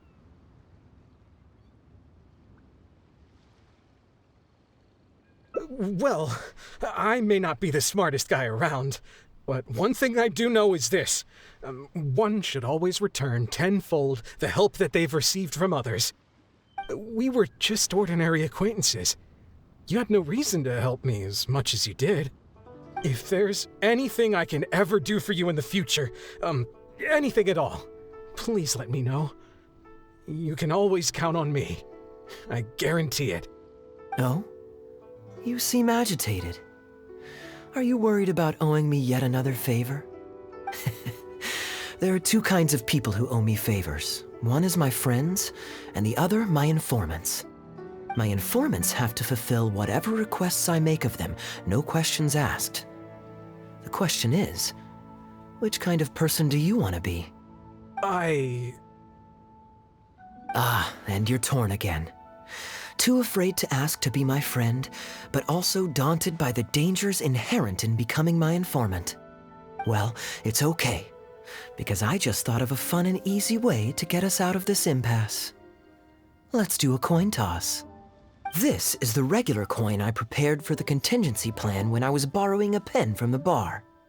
Not the lucky one that does what I tell it to. If it's heads, we're friends. But if it's tails, you're at my beck and call. May the Lord of Geo decide. So, was it heads or tails? What do you think? What does your heart tell you? I understand now. You have my most sincere gratitude.